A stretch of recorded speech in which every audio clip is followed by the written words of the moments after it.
Transmission received. O5 Council ID detected.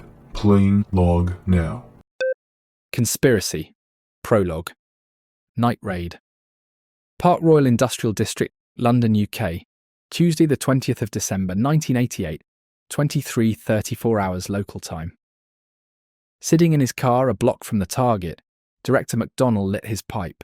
He hated waiting, but securing buildings was the job for younger fellows. He'd only accepted the promotion to head of the Foundation's counterintelligence directorate the year before, so he could have more time to spend with his granddaughters. In 40 years working for the Foundation, he'd missed too many of his own children's birthdays. With Christmas just days away, he was looking forward to seeing the entire family in his large house in Edinburgh. Of course, that would require his not being called away on work. Here he was on the week before Christmas, in a cold, abandoned street, following up on an untraceable and anomalous tip made to his direct line about some documents which might interest Foundation counterintelligence. The radio on the dash crackled. Right. This is Z13 laid to all units. Stand by to breach target in 3, 2, 1. Go, go, go. A muffled thump rang through the darkness as the mobile task force blew their way into the target, an old warehouse in the rundown outskirts of London's industrial district. For a long 2 minutes, the night was still and quiet. Then the radio crackled again. Target is clear. Director, you're going to want to see this. On my way. He left his car and strode up the street to the warehouse.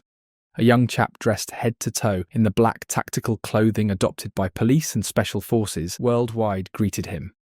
This way, Director, he said, gesturing inside. American? The director asked, noting the young man's accent.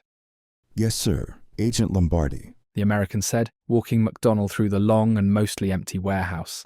A few crates were stacked along the walls, but they didn't so much take up space as make it seem all the much more cavernous. New to the Foundation, I take it? McDonnell inquired, making small talk. The young agent blinked. Yes, sir. Well, Agent Price will take good care of you, the Director of Foundation Counterintelligence said, as they reached the warehouse's office. Speak of the devil, Bert. Director! Agent Bert Price saluted, looking up from a table piled high with documents. Several black-clad figures were poring over the pages. What's all this? Asked McDonnell, gesturing at the table. We have a security breach, Price replied, handing over several sheets of paper from the table. McDonnell thumbed through them. The first was a testing log for some zucchini that grew nearly instantly, printed on Foundation letterhead. The second, also on Foundation letterhead, was documentation on a slightly worn high school yearbook from 1976. The third was in Russian, with a KGB seal in the corner. The first one there is SCP-506, Instant Growing Plants, and the second one is SCP-1833, Class of 76. My Russian's a bit rusty, but the third one is something about an old lady able to hear nearby radio transmissions. I've never heard of that one. Taking a puff on his pipe, McDonnell shook his head. Neither have I, old chap. Neither have I. He furrowed his brow and picked up another paper. It was part of a budget for the Global Occult Coalition's previous fiscal year. Is there any sort of method to this madness? Price laughed. Not that I can tell, and this will keep the chaps at Site 11 busy for a week or two. What I do know is that someone has top-level access to the Foundation, GOC, Marshall, Carter, and Dark. Prometheus Labs and the factory, according to this sirs, one agent said. Found something here on Wondertainment's distribution network, another added. List of IRG operations in Latin America, a third noted, holding up a sheet. McDonnell nodded. I get the idea. Persons unknown managed to obtain a sizable quantity of classified information from some of the most secretive organizations on the planet. Definitely bad news, but hardly a crisis, I should say. I wouldn't place a wager on that, sirs. You should read this. What is it, Harding? His jaw dropped as he read the page. Shit! He handed the paper to McDonnell. Reading the paper, McDonnell swore loudly in his native Gaelic. It was a detailed schedule of the whereabouts and security precautions of all 13 of the Foundation's overseers during the last week in December 1988. In other words, the week which would start in a mere 5 days. A scribbled note at the bottom stated, "Ideal timing for action on the 26th at 0300 Zulu." A second page with fair quality photos of the overseers was stapled to the first. 05-5, 05-6, 05-7, and 05-8 were all circled in red ink. MacDonald was intelligent enough to realise that he didn't know exactly what was planned, but he certainly had some guesses. He turned to Price. All right, Price. Bag it all and bring it in. As of this moment, everything related to this is level 5. Need to know access only. I want copies of these documents stored at our site in Manchester. Have the originals delivered to my office. The wheels in MacDonald's head were already turning. He'd use his contacts in Whitehall to arrange for a diplomatic courier bag to carry the documents on a transatlantic flight. The papers would go to the analysts at Site 11 so they could stir the tea leaves, while he could give his report personally to the O5 Council at Overwatch HQ. And with any luck, he'd be back home for Christmas. Interlude. They found the warehouse. MacDonald is taking the evidence to Overwatch HQ tonight. There will be copies. Those are stored in the Manchester Annex. They will be taken care of. Good. Everything is going according to plan. Explosions. Scottish airspace. Wednesday, 21st December 1988. 18:58 hours local time. At just before 7 o'clock the following evening, Director MacDonald was sitting in Clipper class on the Pan Am flight with a diplomatic pouch in the next seat, handcuffed to his wrist. The cabin had a number of Foundation personnel. 05-5 was sitting the next seat forward next to his bodyguard, while MacDonald's deputy was seated behind him. He also recognised a couple of American intelligence officials and 2 fellows who looked to be their bodyguards. MacDonald cracked the first of his stack of novels. It would be a long flight to JFK, and the pouch meant he couldn't sleep through it. At exactly 19:02:46.9, an explosion punched a large hole in the left side of the fuselage. MacDonald and his diplomatic pouch were instantly incinerated. Shock waves from the blast ricocheted through the aircraft, meeting pulses still coming from the explosion itself. Due to a quirk of fluid dynamics, these shock waves, technically called Mach stem shock waves, travelled 25% faster than the waves from the explosion itself and with twice the power thereof. As these shock waves pulsed through plane, a section of the 747's roof a few feet above the explosion source was peeled away as if by a giant hand. The force of the explosion smashed through the bulkhead wall separating the forward cargo hold and the cockpit, shaking the flight control cables. This shaking caused the front section of the fuselage to roll, pitch, and yaw. The entire front section of the aircraft, with the flight deck and first-class cabin, separated from the rest of the plane and flew upwards and to starboard. There it collided and sheared away the No. 3 engine. No longer under any control, the aircraft, or what was left of it, went into a steep dive. The plane continued to disintegrate as it plummeted 9,400 metres through the night, crashing into the Scottish town of Lockerbie 2 minutes later. Unnoticed and flying without a transponder, an unmarked Cessna flew past the wreckage. Though maintaining radio silence, the Cessna's pilot would report his observations as soon as he landed. Office of Solicitors, Carnegie and Potter, Manchester, UK. Wednesday, 21st December 1988. 19:04 hours local time. Over 200 kilometres away in Manchester, the 4-storey office building of solicitors, Carnegie and Potter was empty, save 3 night shift security staff and 2 caretakers. Though Carnegie and Potter were indeed 2 well-respected solicitors, they mostly handled litigation related to the Foundation's activities in the United Kingdom. Their office was also one of the Foundation's secure document repositories. In the building's safe sat what were now the only remaining copies of the documents recovered from the warehouse by She 13. A nondescript package a metre on each side sat in the building's receiving room. Because of its late arrival and the fact that was not labelled with the code words for Euclid or Kita objects, it hadn't been processed. The security guard who had signed for the parcel knew the staff would handle it in the morning. All the employees were properly briefed on handling unusual parcel deliveries at odd hours, as well as the appropriate code phrases for various hazards. This package was labelled as reams of blank legal paper, hence the weight, for the offices with the proper supply authentication phrases. In all, it was a thoroughly mundane delivery for a building which often received items which were anything but. The contents were not reams of blank legal paper, though had the guard opened the package for inspection, 2 layers deep of paper reams sat atop the true contents.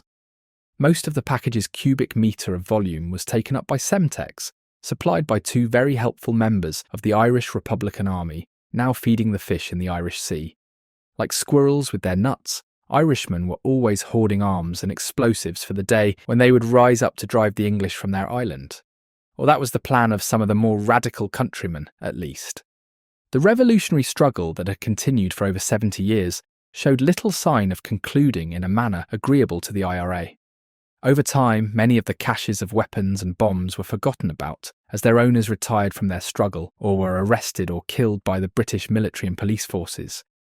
So for someone with the right contacts and sufficient ruthlessness, it was not difficult to acquire large quantities of high explosives with no clear connection to the user, assuming that someone did not mind incurring the wrath of a fairly nasty terrorist organisation with a good memory. IRA reprisals did not concern the men who had appropriated that organisation's Semtex. A brief radio signal reached a radio receiver attached to the plastic explosives detonator. In an instant, the cube of high explosive detonated at a velocity of over 8,000 metres per second.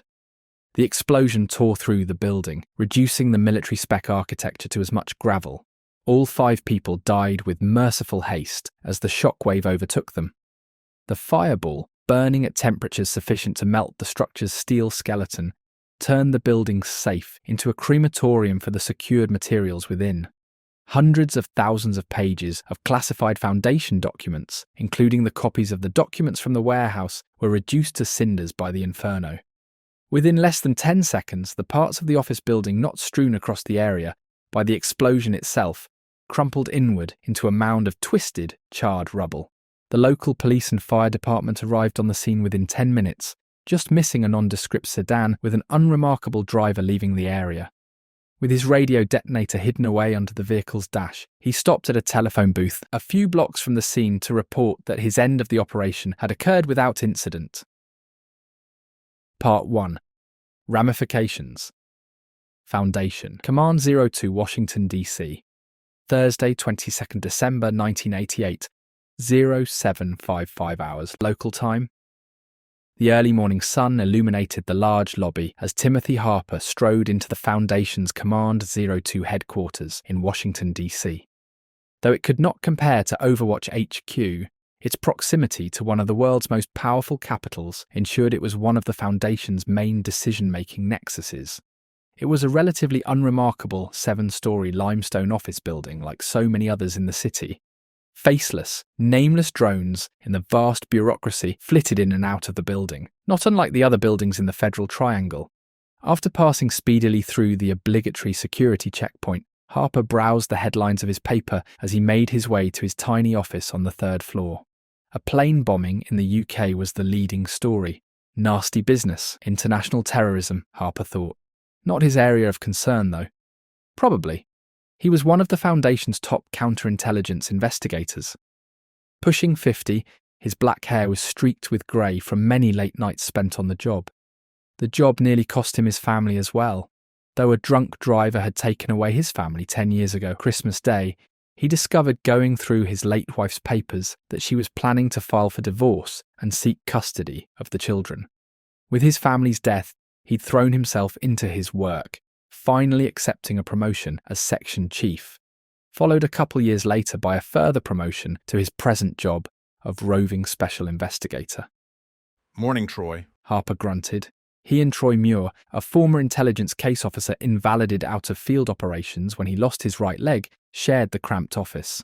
"Where's Monica?" he asked, referring to Monica Daniel, the grad student from GWU who was interning in the CI Directorate.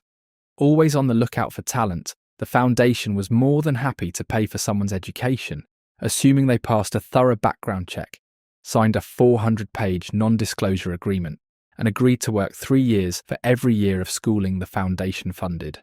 Errand to the Ethics Committee clerk's office, I think. His one-legged office mate looked up. Tim, They want you on the 7th floor ASAP. Muir reported with a frown. Any idea which way the wind was blowing? A summons to the 7th floor, domain of the directors and overseers, was rarely a happy prospect. They didn't say. Harper nodded and left. Harper was met on the 7th floor by a security officer. Only those with level 5 security clearance were permitted on the floor without an escort. The guard led him to a darkened conference room and ushered him in. A severe dark-haired woman in her mid-30s stood alone, looking out the heavily tinted window at the Capitol building. Harper recognized her as 057, one of the overseers. Though none of the overseers had an assigned specialization, it was Harper's understanding that 7 tended to take particular interest in the Foundation's intelligence matters. He'd seen her speaking with Director McDonnell before, but had never actually met her himself. Mr. Harper, 7 said quietly in greeting, not turning around. Leave us. The security guard excused himself. Ma'am? The Foundation is under attack, Mr. Harper, the overseer stated, her back still to him. 2 nights ago, acting on an anonymous tip, under Counterintelligence Director McDonnell's personal supervision, MTF She-13 raided a warehouse outside London. They recovered a large number of classified documents relating to the Foundation and several groups of interest. Some of these documents apparently suggested the existence of a plot to assassinate several members of the O5 Council, including myself. I assume plans are in place to handle the situation, ma'am? Harper asked, hiding his alarm. There are plans in place, yes, Mr. Harper. The Foundation has plans for everything. More concerning than the apparent plot is the implication of these documents. According to Director McDonnell's initial report, the Foundation documents found indicated the breach was caused by someone with at least level 4 clearance, if not level 5. The penetrations of the GOC, Serpent's Hand, Chaos Insurgency, IRG, Factory, Prometheus Labs, Wondertainment, Church of the Broken God, and MC&D appear to all comparably high level. At this revelation, Harper's eyes widened. Somebody had top-level penetrations of nearly every major player behind the veil, including the Foundation, and this was the first they were finding out about it. Nobody was that good. As if sensing his thoughts despite having her back turned to him, 7 continued. I hardly believe it myself, Mr. Harper, but as you no doubt realise, we cannot dismiss the possibility of such a turn of events out of hand, simply because it is unlikely or unpleasant. After all, this organisation deals with the impossible and the unthinkable every day. The Council decided to hold an emergency meeting where Director McDonnell could present the documents personally. Unfortunately, this is no longer possible. Last night, Overseer 5 and his bodyguard, Counterintelligence Director McDonnell, and 2 American intelligence officers who have assisted our Middle Eastern operations were killed when an onboard explosion brought down Pan Am Flight 103 over Scotland. McDonnell had the original copies of the seized documents in a diplomatic pouch.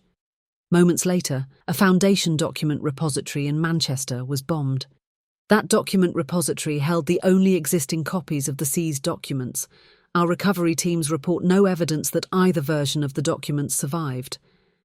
Which both lends credence to the reality of this penetrations threat and suggests the plotters were responsible for the attacks, Harper observed. He felt like someone had punched him in the gut. McDonnell had been an old friend, someone he could trust in a business where trust was the scarcest of commodities, but there would be time for grieving later. The surviving members of the Council drew the same conclusion, Mr. Harper. 7 nodded, finally turning to face him. Her narrowed eyes flashed dangerously over high cheekbones. To call the Overseer angry would have been no small understatement. We have already taken measures to ensure our personal protection. The other Overseers believe this will be sufficient. I disagree. I have convinced them we need to investigate this apparent conspiracy, fully but also quietly. If the conspirators believe they are about to be discovered, it is not at all unreasonable for them to either go to ground and disappear, or decide to cut their losses and attempt even more direct action. Right now, the Council has no idea what the ultimate goal of the conspirators is. This makes them even more dangerous in the Council's eyes. And while you and I both have enough experience in the Intelligence Hall of Mirrors to take that in stride, most of my fellow Overseers are scared. They are mainly former scientists and uncomfortable when dealing with the uncertainties of political intrigue. 7 moved to the conference table separating them. She slid a folder across the table to him. This is everything we know about the security breach. the 2 direct attacks, and the conspiracy as a whole. She observed. This was less than encouraging.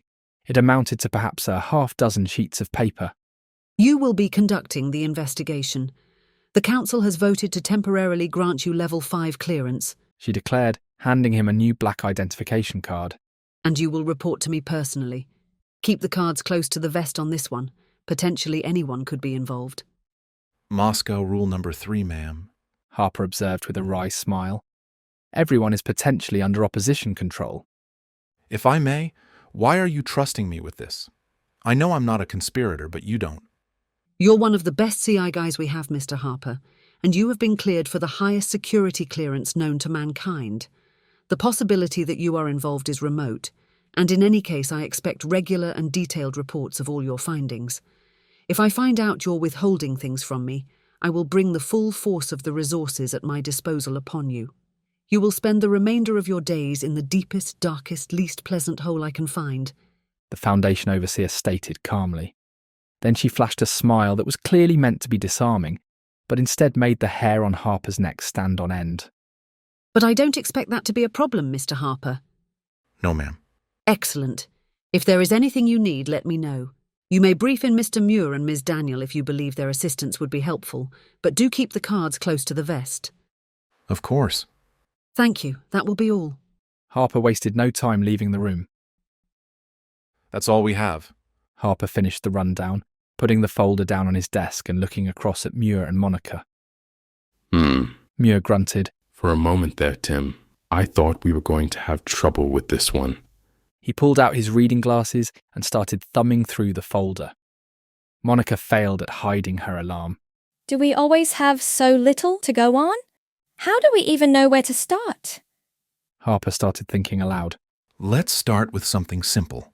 What organizations did McDonnell's preliminary report suggest were penetrated? Monica read off the relevant sheet of paper.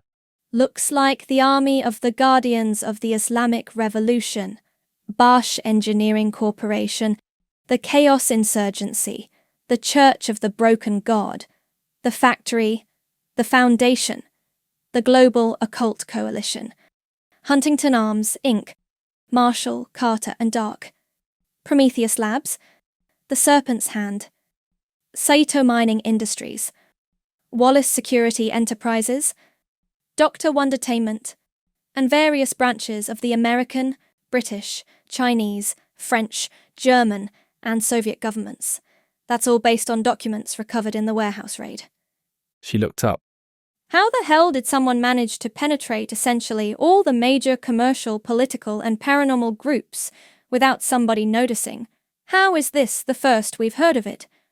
Harper lit a cigarette. Well, just because they had documents, even top-level documents, related to all those organizations doesn't mean they managed to have moles in all of them.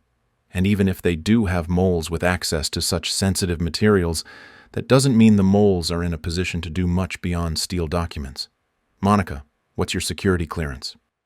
The graduate student blinked. Foundation or US government? Both, replied Harper, taking a puff on his cigarette. Level 3 and TS. She replied, looking slightly confused. But I'm just an intern. And yet, you have access to some truly sensitive information. Muir observed, not taking his eyes off the document he was reading. Such as this investigation. Precisely.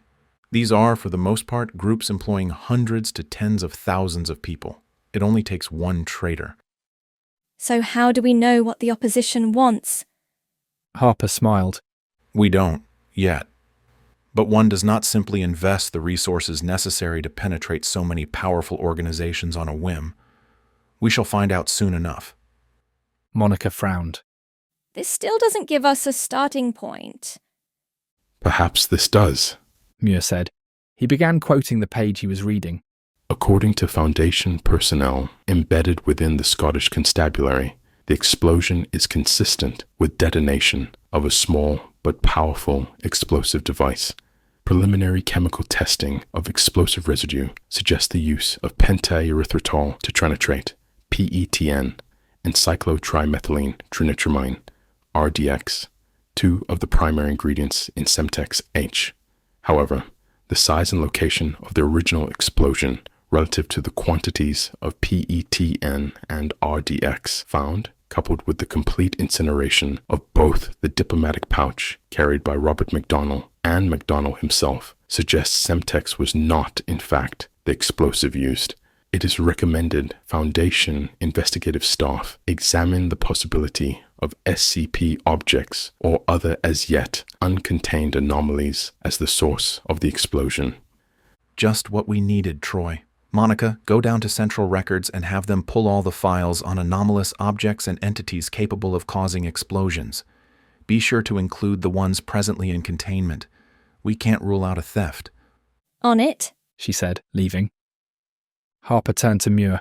Any indications on the explosion in Manchester? Muir nodded. Looks like that actually was Semtex. The police have linked it chemically to several attacks by the Irish Republican Army. The IRA? Could it really just be a coincidence? Harper frowned, lighting a fresh cigarette. Muir shook his head. No way. The match was far too easy. It was an older batch with a composition more useful for demolition than killing. Great if you want to destroy papers in a safe, but not as useful for inflicting human casualties. It also doesn't match their usual MO, since Carnegie was prominently Catholic. I suspect we were just meant to believe they did it. Interesting, Harper said, taking a long blow on his cigarette. Very interesting. Part 2. Leads. Foundation Command 02, Washington, D.C., Thursday, 22nd December 1988. 11:58 hours local time. As it turned out, the Foundation contained rather a lot of different objects which could explode or ignite. Exploding cacti, exploding ink, an exploding eyeball. The stack of files Monica had carried up from Central Records took the three of them most of the morning to read. The tiny room, always cramped and cluttered, quickly became nearly impossible to move about in as they sifted through the towering heaps of papers. Just before lunch, Monica found something. Hey, listen to this. A chest of coins, each capable of detonating with the force of 5 megajoules.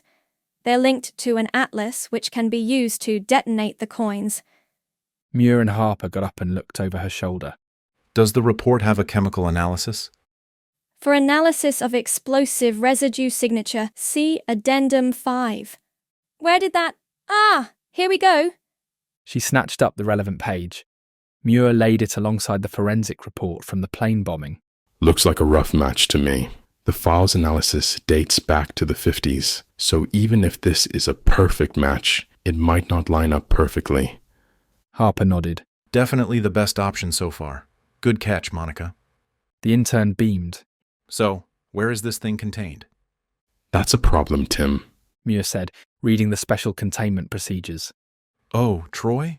Yeah, we don't have it. It was stored in the Trinidad site back in '59. Harper swore under his breath. What happened to the Trinidad site in '59? In a word, Castro.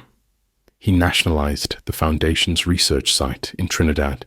The staff resisted and were executed, save one researcher who managed to get away by sheer dumb luck, ended up heading back to the Soviet Union to work as a mole in KGB's 13th Chief Directorate, somewhere in Central Asia, I think. And we let Castro get away with this? Monica asked. She had no illusions about the Foundation's track record when it came to ruthlessness. Of course not. Ever heard of the Bay of Pigs invasion? That failed. Monica countered, frowning. Muir shook his head. You're assuming what made it to the history books is what actually happened. We'd originally planned to attack Trinidad directly. American State Department didn't want to play ball, so the invasion landing site had to be moved. We still sent Foundation forces to Trinidad. Didn't manage to retrieve anything, but both Castro and Marshall, Carter and Dark got the message. Monica was confused. MC&D was involved? Castro tried to sell them the contents of the Trinidad site. They absconded with the items without paying Castro after Foundation forces crashed the party. He was pissed. We still get reports of Cuban troops in Soviet-backed states killing people associated with the club. Between the combined fury of the Foundation and Castro, it actually drove MC&D to ground for over a decade. So the Foundation decided the whole mess was a successful failure. So, do we know where this chest of coins is now? Not exactly. Marshall, Carter, and Doc isn't exactly on good terms with the Foundation, and we've not ever been able to get a good source on the inside. I've heard the GOC has had a little more success, but I don't know for certain. I could put out feelers with some of my contacts at the GOC, but they'll want something in return. The world of intelligence was a strange place. Despite the generally frosty relationship between the GOC and the Foundation, both organizations' intelligence branches occasionally shared information about mutual threats. Neither side trusted the other, of course, but the quid pro quo of intelligence sharing had proven helpful to both sides on numerous occasions. You do that, Troy. In the meantime, Monica, keep digging through things here. I'm going to track down the surviving researcher from Trinidad. Smithsonian Natural History Museum, Washington, D.C. Thursday, 22nd December, 1988, 17:30 hours local time. The only physically remarkable thing about him was his limp and cane. These, of course, were unavoidable for a man whose right leg was artificial from his knee down. Beyond that, he was of intermediate height, had thinning brown hair and brown eyes. He was the sort of man that you'd forget having seen 5 minutes later, if not for his limp and cane. He missed the fieldwork, but he was too easy to identify now. Muir hobbled into the Smithsonian Natural History Museum's National Gem Collection. It was a good meeting spot, and he never got tired of looking at the gemstones. He was standing before a beautiful piece of amethyst several feet in height when he heard a low voice behind him. Nice shade of purple, isn't it? Without turning, Muir replied, Indeed. I was always jealous of those with February birthdays. I'm sure you know one of the 6 birthdays we have on file for you is in February. How's the wife, Troy? Special Agent Granger, Global Occult Coalition asked. Gladys and I have separated. I'm sure you knew that, though. Just like how you know all the birthdays in your file on me are wrong. How's your son, Harry? Looking forward to Christmas. Wants Lego again. Muir grunted. So, Troy, what can I do for you? The two men started down the gallery. You've sprung a leak. Foundation forces found information classified level Q in a raid on a non-aligned building day before yesterday. Granger's training quickly erased the alarm from his face before responding, Why are you telling me this? Because whomever penetrated you also managed to get access to all the major players, including the Foundation. We also believe they brought down the Pan Am flight in Lockerbie, took out all the documents we recovered, and also hit the repository where we stored the backups. Otherwise, I'd be able to tell you what they had on the GOC. Granger let out a low whistle. Any leads? We're working on that, and we need your help. The Coalition has always had better sources at MC&D than the Foundation. We think they either have or sold the object responsible for taking down the plane. He handed Granger a sheet of paper with the Global Occult Coalition's KTE, or Known Threat Entity, designation for the object. Pocketing the paper, the GOC agent nodded. I'll have to run this up the chain, Troy. Deputy Director Bain will need to know. Thanks, Harry. If this pans out, I'd consider us even. Thanks, but one file on one item handled by that damn club? That would hardly square us. This'll take care of the one I owe you for Uganda. I still owe you a favor for Fiji. Well, I'm not going to object to a GOC agent telling me he still owes me a favor. Muir chuckled. Have a good holiday. You too. With that, the two men went their separate ways. Outside Moscow, USSR, Friday, 23rd December 1988, 0213 hours local time. As it turned out, meeting the surviving researcher from Trinidad required a trip to Moscow. Now almost 90, Dr. Andrei Pushkin had retired to a dacha in the hills overlooking the city. Thankfully, the Foundation's connections made it fairly simple for Harper to enter the Soviet Union, in spite of his American citizenship. Pushkin met Harper in his pajamas when the counterintelligence officer arrived at his doorstep bearing an expensive bottle of vodka. Seated at the retired researcher's kitchen table, the men spoke in Russian, a language Harper had mastered decades earlier. A cloud of cigarette smoke filled the room as the vodka slowly disappeared. What brings a Level 5 Foundation investigator all the way from Washington just to speak to an old man in the dead of night? I retired from the Foundation and KGB almost 15 years ago. Andrei Ivanich, I need to know everything about Trinidad. I'm trying to track down one of the items that was lost. Pushkin sighed. That was 30 years ago. My memory isn't what it once was. I hope you don't expect me to remember specific item numbers, especially for the objects I wasn't handling. Do you remember an object that was a chest of exploding coins and an atlas? Pushkin thought for several minutes. Vaguely. I never worked with them. That was... Who handled those? Dr. Wong's project? Either Dr. Wong or Dr. Hernandez. Harper nodded, lighting a fresh cigarette. Could you tell me what happened when the Cubans showed up? Pushkin drained and refilled his vodka draft. Taking a deep breath, he recounted one of the scariest situations in his life. Pushkin's Tale? Foundation Research Site, redacted, Trinidad, Cuba. Sunday, 15th March 1959, 10:30 hours local time. As the klaxon blared and the corridor was bathed in red light, Pushkin once again found himself holding a gun. Nikolai Ivanovich Pushkin, doctorate of philosophy in physics, did not like guns. He'd never been a fighter.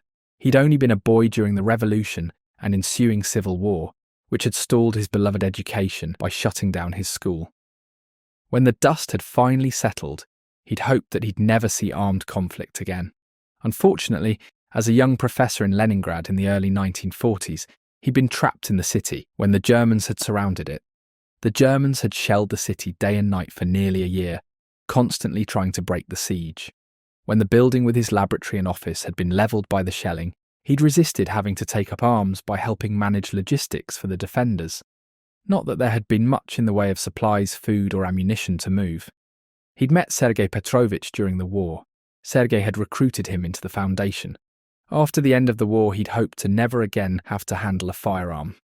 And yet, here he was. The morning had started out normally enough. Breakfast in the site's commissary, meeting for all level 3 and 4 staff, followed by another day of research. He vaguely remembered the site's security director, Agent Shaw, mentioning something about the recent revolution, but surely the politics in Havana meant little for this secret research facility.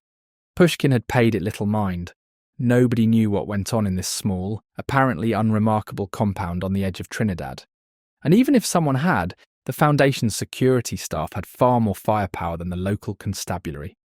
Most of the facility was concealed from the world in a heavily reinforced bunker, rated to withstand all but a direct nuclear strike. And so the researcher allowed his mind to wander to more important things, like how he was going to conduct the day's tests. After the meeting's conclusion, Pushkin had returned to his lab. His assistant, Dr. Raoji, had already begun work on the object they were researching. A factory-built radio set whose transistors showed some promising anomalous properties. No more than 30 minutes from when Pushkin had begun to work, the site's intercom blared. Attention all personnel. Unauthorized paramilitary forces have breached the outer perimeter. This is not a drill. Threat condition Gamma has been declared. This is not a drill. Repeat, this is not a drill. Pushkin swore loudly. He picked up the radio set to carry it back to the storage room up the hall, while Raoji went to work burning their research notes. The hallway was dark compared to the bright laboratory, illuminated only by the flashing red emergency lights. It only took Pushkin a moment to enter the storage room, open the proper locker, place the radio inside, and lock it. He heard the door fly open behind him. "Doc, we have to get you out of here," an urgent American voice said. Turning around, Pushkin recognized a young, fair-haired security officer. Matthews? Martin? Something like that, clutching a rifle.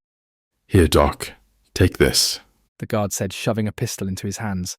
"Come on." The guard ran out into the corridor. Pushkin followed, awkwardly holding the semi-automatic handgun, hoping he didn't have to shoot the Nakulturny thing. Pushkin had barely left the room when two Cuban men in fatigues carrying rifles burst out of the door to his lab. They shouted something in Spanish. Pushkin didn't know what, since he'd never bothered to learn the language, and gestured for him and the security officer to raise their hands. The security officer opened fire, killing one of the Cubans. The other shot the security officer. Pushkin turned and ran, firing wildly behind him. The Russian rounded a corner. No Cubans appeared behind him. Now what? He wondered.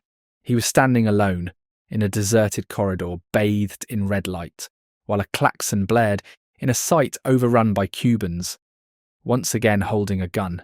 He hated guns. Pushkin was about to leave the gun when he thought better of it. Perhaps he'd need the thing. Reluctantly, he pocketed it. Now he had to figure out a way out of the facility. He searched his memory. He'd been briefed on this eventuality, but it wasn't something he'd taken all that seriously or thought too hard about. Get to the surface, he thought. Surface. Then out of the complex. Then to the rendezvous point. Beach 80 kilometers up the coast. 1 week to get there. But first, the surface. How do I get to the surface? Pushkin ticked off his options. Elevators would be guarded. That left one of the emergency ladders. Great.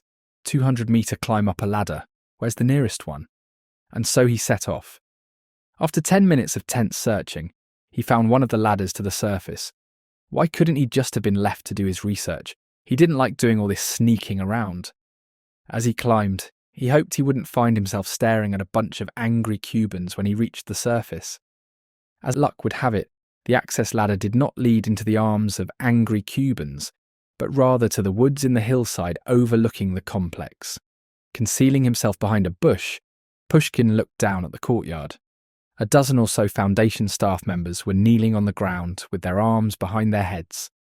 A large man with a beard in fatigue seemed to be in charge of the Cubans. He was talking with a European man wearing a dark suit carrying a briefcase. The Cubans were carrying out the different objects the site had housed. There was the radio, the chest of coins, the atlas, the 3 books, the sculpture, and the abacus. The man in the suit inspected the items. He looked at the large man and nodded. The two shook hands. As the man in the suit left in a truck loaded with the objects, the large man barked an order to some of his men. Pushkin watched in horror as his co-workers were executed in cold blood by the Cubans. It was a sight which would haunt his nightmares for many years to come, just like that night in November of 1917, or the dark days of 1943. As the Cubans left the compound, Pushkin disappeared into the hills, starting his long walk to the rendezvous point. Outside Moscow, USSR. Friday, 23rd December 1988, 0600 hours local time. And that was the last I saw any of the objects stored in Trinidad, finished Pushkin. I hid in the hills northwest of the city.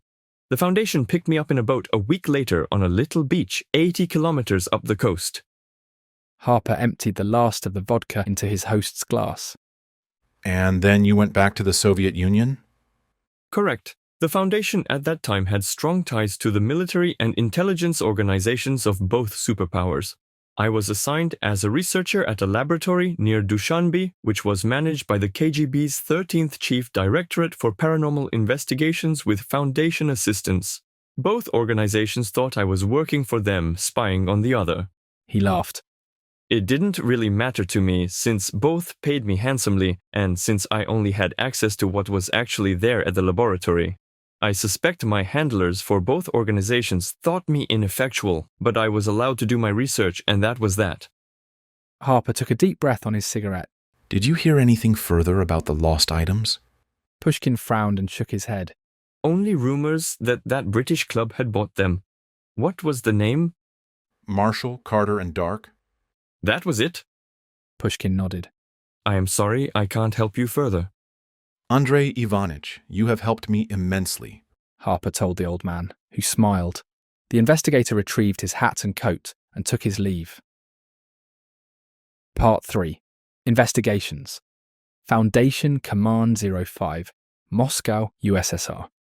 Friday, 23rd December 1988, 0730 hours local time. Lighting a cigarette, Harper sat in his temporary office in the Foundation's regional headquarters for the Soviet Union. nearly 3 times the size of his Washington office, complete with a view overlooking Dzerzhinsky Square. Harper decided he could get used to the palatial treatment the Foundation afforded Level 5 personnel. Picking up his secure telephone, he called Muir back in Washington. Since it was almost midnight in the American capital, Harper dialed his colleague's home secure telephone line. After the 2 units had synced, he heard a slightly groggy voice say, Muir. Troy, it's Tim. I hope I didn't wake you. I was still up reading. What's going on? I talked to Dr. Pushkin. Looks like the Trinidad artifacts did get bought up by MC&D. From the sounds of it, he witnessed the exchange himself. I've put out feelers to my old contacts at the GOC. I'm expecting to get their file in the morning. I hope you didn't have to part with any crown jewels. Nah, this was in exchange for services already rendered. Didn't even have to cash in all my chips. Well, Troy, I'm going to sleep on the couch in the office here. Call me when you have the file. Harper said. He read off the phone and fax numbers. Muir confirmed them, then hung up. Foundation Command 02, Washington, D.C. Friday, 23rd December 1988. 7:10 hours local time. Troy Muir had just started the office coffee maker when Monica walked in carrying a manila envelope. Mr. Muir, the front desk reported this was dropped off for you this morning by an Agent Granger of the Global Occult Coalition, she said, handing it to him. It cleared the standard security screen. Just a file. Thanks, Monica, Muir said, opening the file. Inside were 3 sheets of paper. Untitled. Troy. Merry Christmas. Harry. KTE 1767. Flint. Top secret. Global Occult Coalition. Top secret. Threat ID. KTE 1767. Flint. Blood treasure. Authorized response level 3. Moderate threat. Description. Spanish World Atlas printed in 1521 with accuracy comparable to contemporary maps. Oak chest approximately 60 cm by 38 cm by 45 cm. 500 Spanish gold, escudo coins minted in 1521. Atlas displays current coin locations in real time. When activated by the Atlas, activation method unknown, coins will release approximately 5 mJ of energy in explosive force before returning undamaged to the chest. Type 2 Explosive Entity. Rules of engagement. Object represents threat to global political stability, having been used to incite at least one major war. Object is to be destroyed by any means necessary and appropriate if the chance arises. History. Original origin unknown. Recovered by private collector from shipwreck in the Straits of Florida in 1872. Owned by private collector in Havana, 1873, 1895. Acquired by Foundation in 1895. Believed to be used to ignite powder charges on USS Maine, 15th of February 1898, instigating Spanish-American War. Nationalized by Cuban forces, 1959. Stolen by Marshall, Carter and Dark, Limited, 1961. Sold by MC&D to C in 1971. Current whereabouts unknown. Suspected to be in the possession of C. Now implicated by Foundation sources in Pan Am Flight 103 bombing. Top secret. Global Occult Coalition. Top secret. Person of interest. ID POI 55057 Black C. Authorized response level 1. Minimal threat. Description. Member of Marshall, Carter and Dark, Limited, identified only by the alias C, signed in green ink. Little to no other information known. Believed to be in possession of at least 9 known threat entities purchased from MC&D. Rules of engagement. Maintain discreet surveillance. Observe and report unusual activities. Gather additional information as possible. Do not engage except during emergencies. Personal information. Name. Unknown. Known. Aliases. C. Profession. Unknown. Allegiances. MC&D club member. Nationality. Unknown. Suspected British or American. Gender. Unknown. Date of birth. Suspected prior to 1950. Height. Unknown. Weight. Unknown. Eye colour. Unknown. Hair colour. Unknown. Biographical information. Essentially nothing is known about C apart from his/her apparent membership in Marshall, Carter and Dark Limited. C is known to have purchased approximately 9 KTEs from MC&D since 1968. Records stolen from MC&D suggest C to have relative wealth and possibly either British or American citizenship. C is believed fluent in at least English. All documents signed by C include only that letter, written in refined script in green ink of unknown manufacture. Associated KTEs: KTE 0235 Hemlock, KTE 0589 Baskerville, KTE 077 Ivory, KTE 23 Keyhole Green, KTE 1123 Tap Dance Blue, KTE 15 Gaia, KTE 17 Flint, KTE 21 Woodwork, KTE 2247 Pearl, Top Secret, Global Occult Coalition, Top Secret. Muir examined the file's contents carefully. Monica, please fax these to this number, he instructed, picking up his secure telephone unit and dialing. Harper, said the voice on the other end of the line. Tim, it's Troy. Monica's faxing you some documents. There was a pause on the other end of the line. I have them. Interesting. Do we have anything on this C person? I'm not familiar with him or her. It'll take us a while to go digging through the archives. All right. Any new leads? Monica raised her eyebrows and Muir hit the speaker button. I've put you on speaker, Tim. Monica's here with me. Mr. Harper, our agents embedded in the British police have finished their initial report. We had them check the explosive signature against the exploding coins. It was a 93% match, though the margin of error was about 8% because of the age of the coin's baseline comparison. All right. Nice to confirm what we already know. Continue. Monica nodded, even though Harper couldn't see her. After you left for Moscow yesterday, I started trying to piece together who had access to the information that was leaked. We have no way of knowing for certain, because all the evidence was destroyed, and Director McDonnell only filed a preliminary paper report. He spoke to 055 personally, but 5 was also killed in the bombing. Given the nature of the information found as per the Director's initial report, at least one conspirator had level 4 clearance or higher. But without specific SCP designations, I can't really rule anyone out.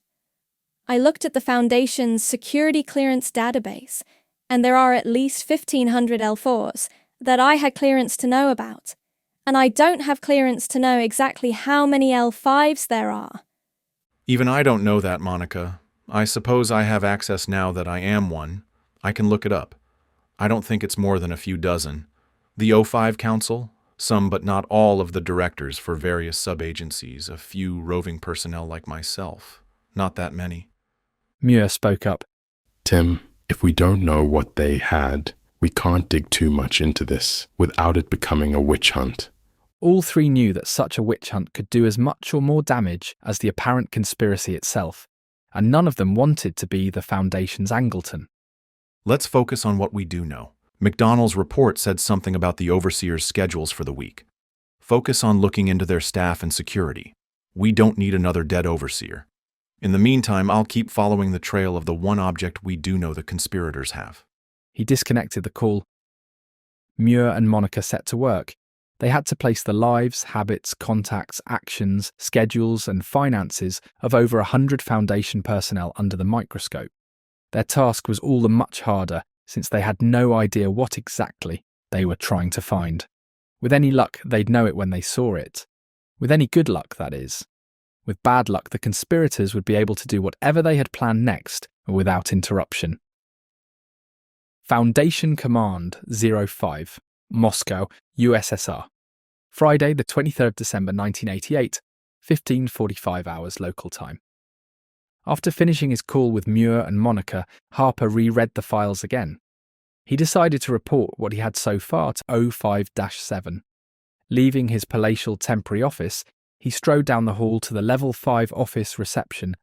Showing his credentials to the secretary, he said in Russian, "Please arrange for a secure teleconference with 05-7. Yes, Comrade Investigator. She should be free in 15 minutes. You are welcome to use the conference room. Nobody is in there for another 2 hours. The secretary gestured to an open door. Thank you, Comrade. Harper smiled. He entered the conference room and shut the door behind him. Just as the hour was chiming on the bells of St. Basil's Cathedral, the phone rang. Harper picked up the handset. Harper, he said in English. A voice on the other end of the line said, Please hold for 05-7. A moment later, Seven's voice said, Mr. Harper, I take it you are making progress out there in Moscow? Yes, ma'am. We've traced the source of the explosion to... The exploding coins? I heard. Those have been nothing but trouble for the Foundation. I said it when I first became an overseer. I still say it now. Yes, ma'am. According to information from the Global Occult Coalition, the coins are in the possession of someone they know only as C. This C person apparently bought them off of Marshall, Carter, and Dark back in '71. C? Interesting. First a question though, Mr. Harper. What did you promise the GOC in exchange for the information? Nothing. Muir got it from one of his contacts as payment for an old favor. All right. Be careful with the GOC, Mr. Harper. Yes, ma'am, of course. I figured they were better to interact with than Marshall, Carter, and Dark, however. True, the club is not known for its cooperation. So, what do you know about this C? Not much, admitted Harper. The GOC file on C is essentially empty. Believed to be fairly wealthy, thought to own at least 9 anomalous items, MC&D club member, probably American or British, signs with unidentifiable green ink. That's all we know so far. I have Muir and Ms. Daniel looking into the archives to see what might be there. You can tell them to stop. There is nothing in the archives on this C. Seven stated definitively. I've read all the files we have on every known MC&D club member. There is no file on any C person. All right, I'll let them know. They're also looking at the personnel with access to the O5 schedules and security arrangements, since Director McDonnell's report mentioned the possibility of a threat against the Council. Very good. Depending on the outcome of this investigation, Mr. Harper, you might be on the shortlist for being the counterintelligence director yourself. I've not spoken to the other overseers yet, but I've followed your work for some time now, and I like what I see. Harper could think of nothing to say, so he said nothing. Mr. Harper, I believe I may have a lead for you. Go to London. Speak to Sir James Mycroft. He is a mathematics professor at Cambridge. He is also something of an information broker about both the mundane and the paranormal. He is known to have supplied information to all of the various big players, including MC&D. I suspect he may know or know of this C person. I will do that. Keep me informed, Seven said, disconnecting the call. Harper quickly called Muir to pass along the information. Then he left the conference room. Comrade, I need a seat on the next flight to London, as well as an English copy of the Foundation's file on a person of interest, he said to the secretary in Russian. Of course, comrade. Do you have a reference number or name for the file? Yes. Sir James Mycroft. Part 4. The Information Broker. British Airways Moscow-London flight. Somewhere over the North Sea. Friday, 23rd December, 1988. 1900 hours GMT. Enjoying a cigarette and nursing a 30-year-old Scotch, Harper perused the Foundation file on Professor Sir James Mycroft from the relative privacy of his first-class seat. A curious fellow, this Sir James. As Harper read the file, it occurred to him that it was a little strange that he had never heard of the fellow before. After all, Harper was high in the Foundation's counterintelligence hierarchy, and the special contact protocols related to the professor required any and all contact to be routed through Foundation CI. Harper exhaled. Perhaps not, he thought. After all, the Foundation is a large organisation with a great many contacts. I doubt even anyone overseer knows of all the various groups or persons of interest. Person of interest file. Name, James C. Mycroft, GBE, PhD, IMA, IOP, RAS. Special contact protocols. All Foundation personnel are to observe caution and report any interaction with individual to Foundation counterintelligence. Individual is known to solicit classified material.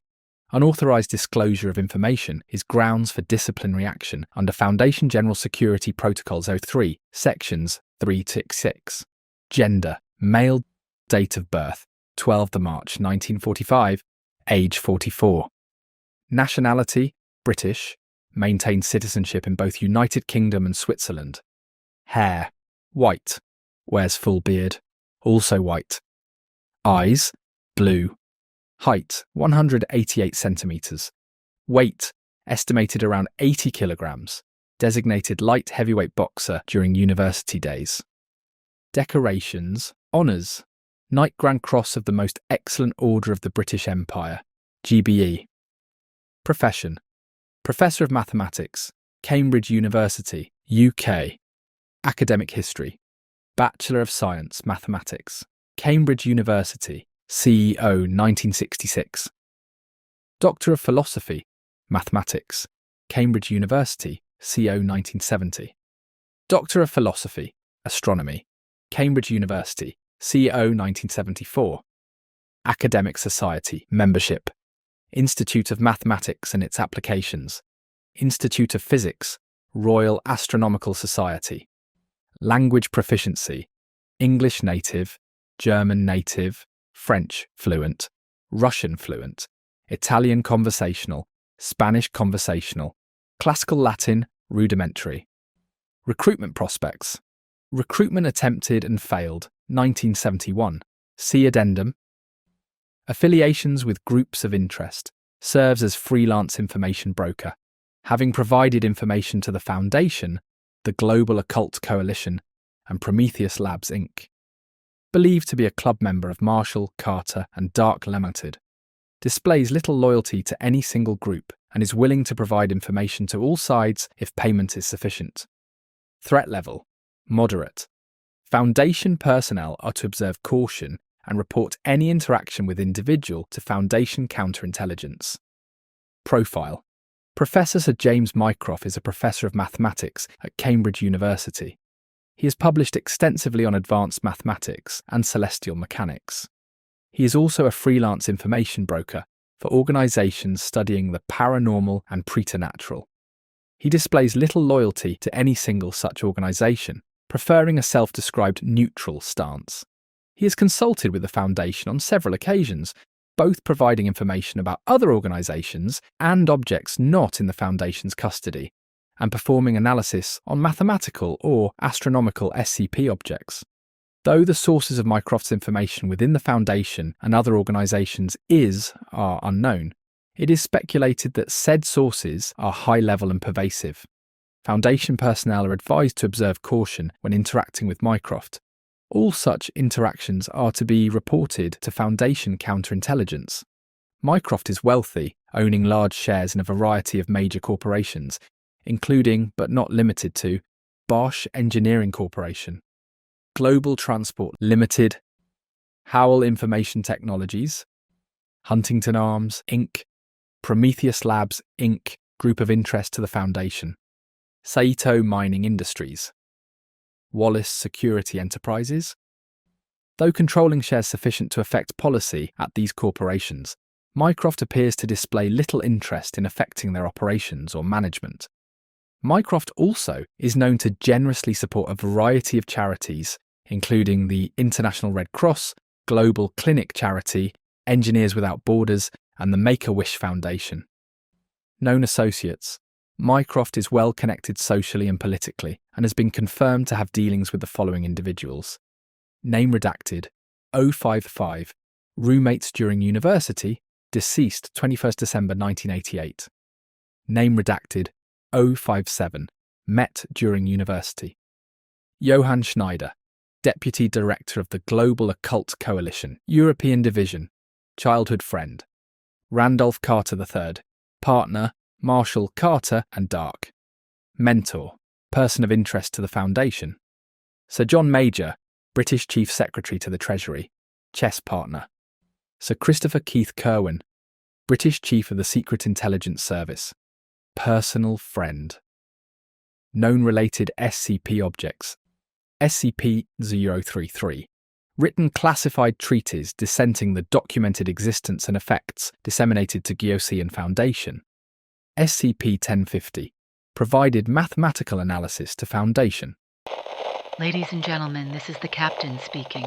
We are currently beginning our descent into Heathrow. We should be landing in about 30 minutes. I'll be switching off the smoking sign and switching on the seatbelt sign shortly. It is currently clear in London and a brisk 4 degrees centigrade. Harper extinguished his cigarette, finished his scotch, and tucked the file on Sir James back into his attaché case. Interlude. Harper is on his way to London now.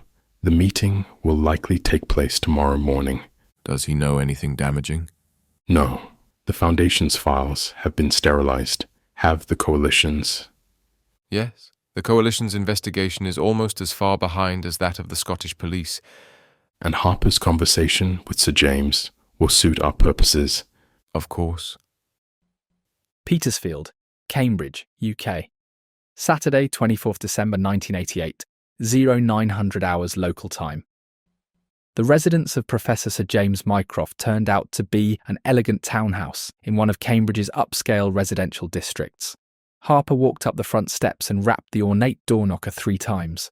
The door opened, revealing a short, portly British butler. Yes, sir.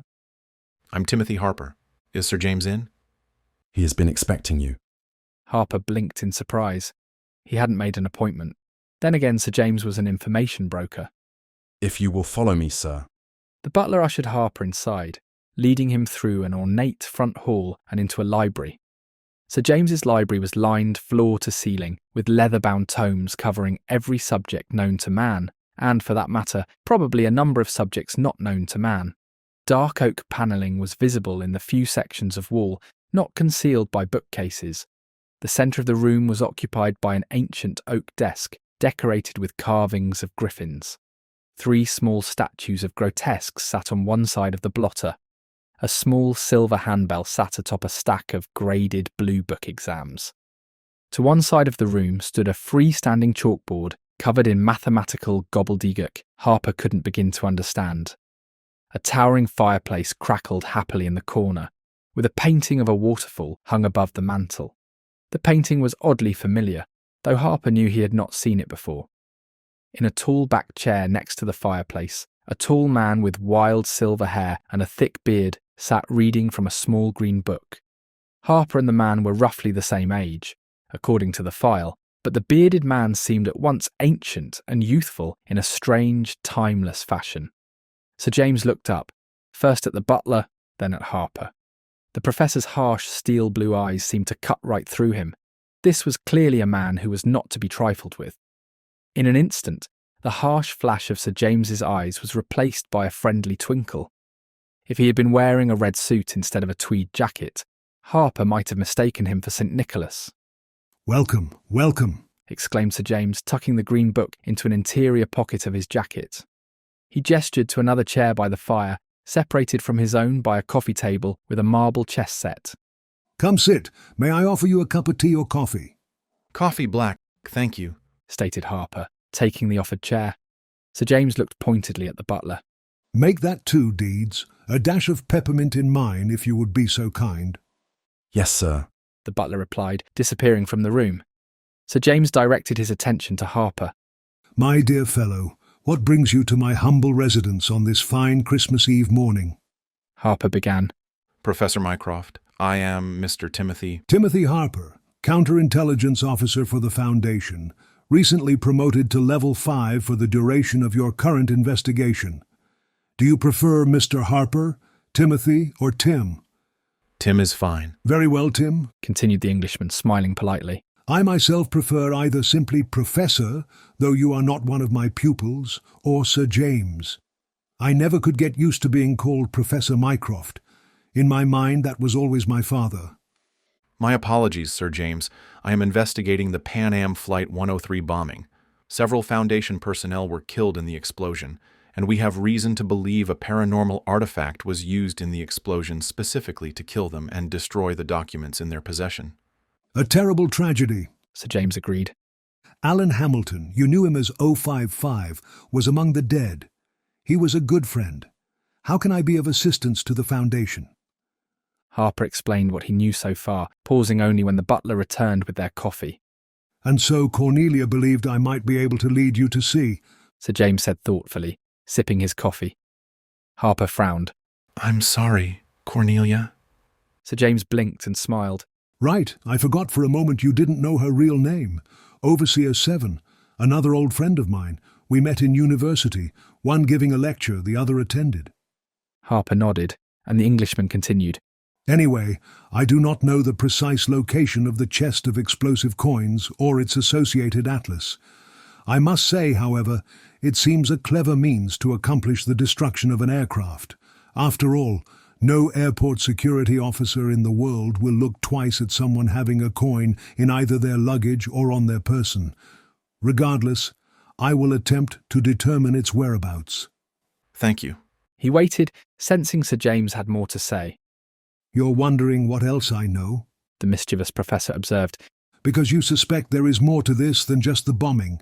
A reasonable belief, given the recent raid the Foundation did on a warehouse not too far from here, and a belief which I share. My sources suggest that this C person has been poking around into a number of very dangerous paranormal objects. Most paranormal objects are dangerous. Sir James nodded. That is true, but these particular objects are ones with the capacity to do relatively targeted damage. In short, the sort of object or entity which could be used as a weapon against one's enemies. I assume you're familiar with your Foundation's Omega-7 fiasco? Harper nodded. Vaguely.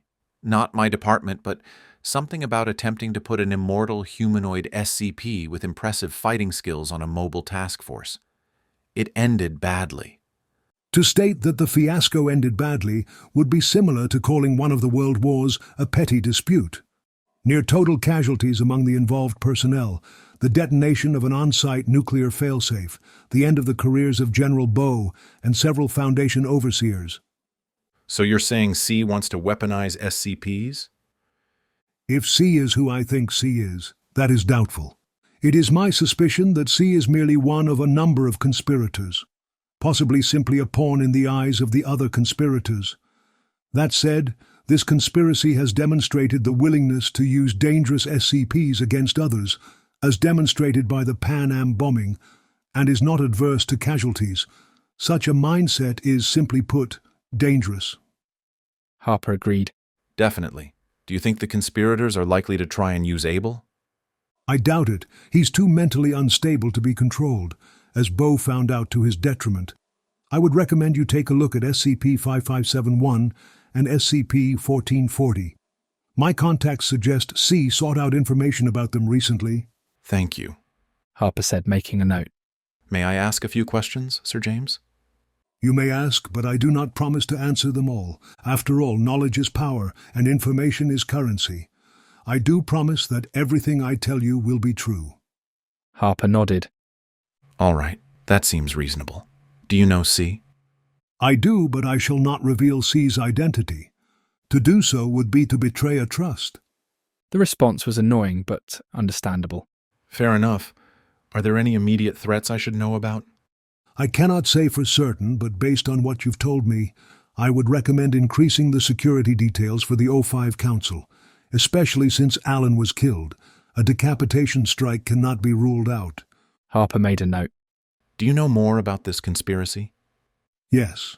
Harper did a double take. Will you tell me? Well, do not misunderstand me. There is a limit to my knowledge. I do not know everything about it, and I am sure there are measures in place of which I am unaware. Even if I told you everything I know, it is conceivable it would be insufficient to prevent the conspirators from succeeding. Given the response the conspirators had to their warehouses being raided, my telling you could forfeit both our lives. You didn't answer my question. Very astute. I am willing to tell you more on one condition, and I am sure it is one you will need to run past Cornelia. I require 75 liters of liquid from SCP-006 for my research. While I could obtain it through other channels, having it supplied directly by the Foundation would simplify matters considerably. I'm not familiar with 006, Harper said, frowning.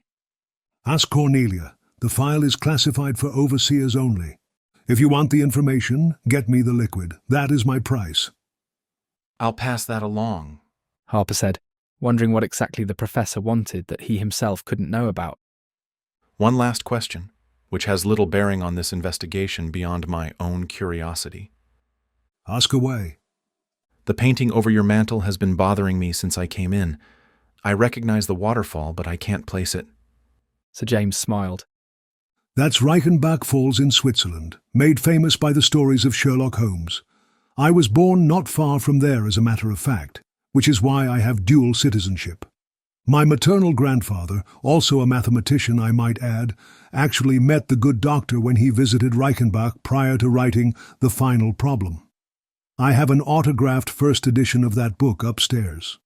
Thank you for satisfying my curiosity, Sir James, Harper said, shaking hands with Sir James. The professor's grip was strong and firm, clearly a relic of his days as a boxer. Not at all, my dear Tim, Sir James said. He picked up the handbell from the desk and shook it deftly. There was a peculiar ring, not seeming to come from the bell itself. But before Harper could reflect on this, the door opened. Deeds, please see Mr. Harper out. Yes, sir. As the butler led Harper out, he was already thinking through his phone call to Seven. Part 5. Demands. Foundation Command 03, Whitehall, UK. Saturday, 24th December 1988, 1300 hours local time. The explosion was predictable. He wants what? Harper took a calming puff on his cigarette and said, I believe his exact words were, I require 75 liters of liquid from SCP-06 for my research. Absolutely out of the question. Sir James has lost his marbles this time. Did the file on him include details on his failed recruitment? Only that recruitment was attempted and failed back in 71. Sir James's doctoral thesis in mathematics had to do with the binomial theorem, specifically an aspect that was of interest to the Foundation. We knew he was valuable talent, and we wanted to beat the other groups of interest to him. So a couple of agents were sent to do the usual meet and greet, pretend to be part of the local government's intelligence service, give the pitch, point out that not working with us might be a bad idea. In other words, Harper knew, extort the prospective employee into working for the Foundation. Not one of the organisation's finer policies, but at least the Foundation tried to handle it with a velvet glove, unlike many of its rival organisations. So what happened? Seven scoffed. He laughed in the agents' faces.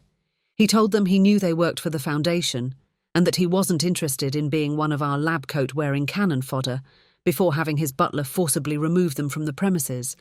Apparently he thought working for us would be boring, but he offered to consult from time to time if we had some interesting challenge our researchers couldn't figure out. Harper was flabbergasted. I bet that went over well. You wouldn't believe the shitstorm that kicked up. We believed the man thought that just because he was on a first-name basis with the Prime Minister that he could ignore us. The overseer who was handling recruitment in those days was all set to authorise a coercion operation to ensure Sir James's cooperation when we found out that the Chaos Insurgency had beaten us to the punch. Oh? They sent a squad of 12 ex-Black Ops thugs to abduct him in the middle of the night. According to our intel, and the GOC's intel agreed, by the way, he was home alone. Nobody knows for sure exactly what happened or how Sir James pulled it off. But 3 days later, the heads of each of the hit squad members arrived in the mail to each of the various organisations dealing with the paranormal, the Insurgency, the Foundation, the GOC, all of them. Harper gagged slightly. He had a strong stomach, but this had come out of left field. Apparently, Seven had heard him because she continued, It gets better. Each parcel had a handwritten note from Sir James stating that he was not interested in working for a particular organisation, but would happily consult on any puzzles we have that struck his fancy. The counterintelligence officer massaged his temples. If the world made sense, such behaviour would have been nipped in the bud. Working for the Foundation, however, quickly hammered home that the world does not make sense. So then what? Everyone backed off. Cooler heads prevailed in the Foundation and GOC, realising it wasn't worth the loss of personnel and resources to bag this guy when he openly admitted to being willing to consult, while the Serpent's Hand and Chaos Insurgency were both sufficiently cowed by his rather spectacular display of cruelty to stand down. For this has to be noted, Harper quoted, that men should either be caressed or eliminated, because they avenge themselves for slight offences, but cannot do so for grave ones. So the offence one does to a man should be such that one does not fear revenge for it. Seven chuckled. I see you've read Harvey Mansfield's recent translation. Most people would quote the better-known verse.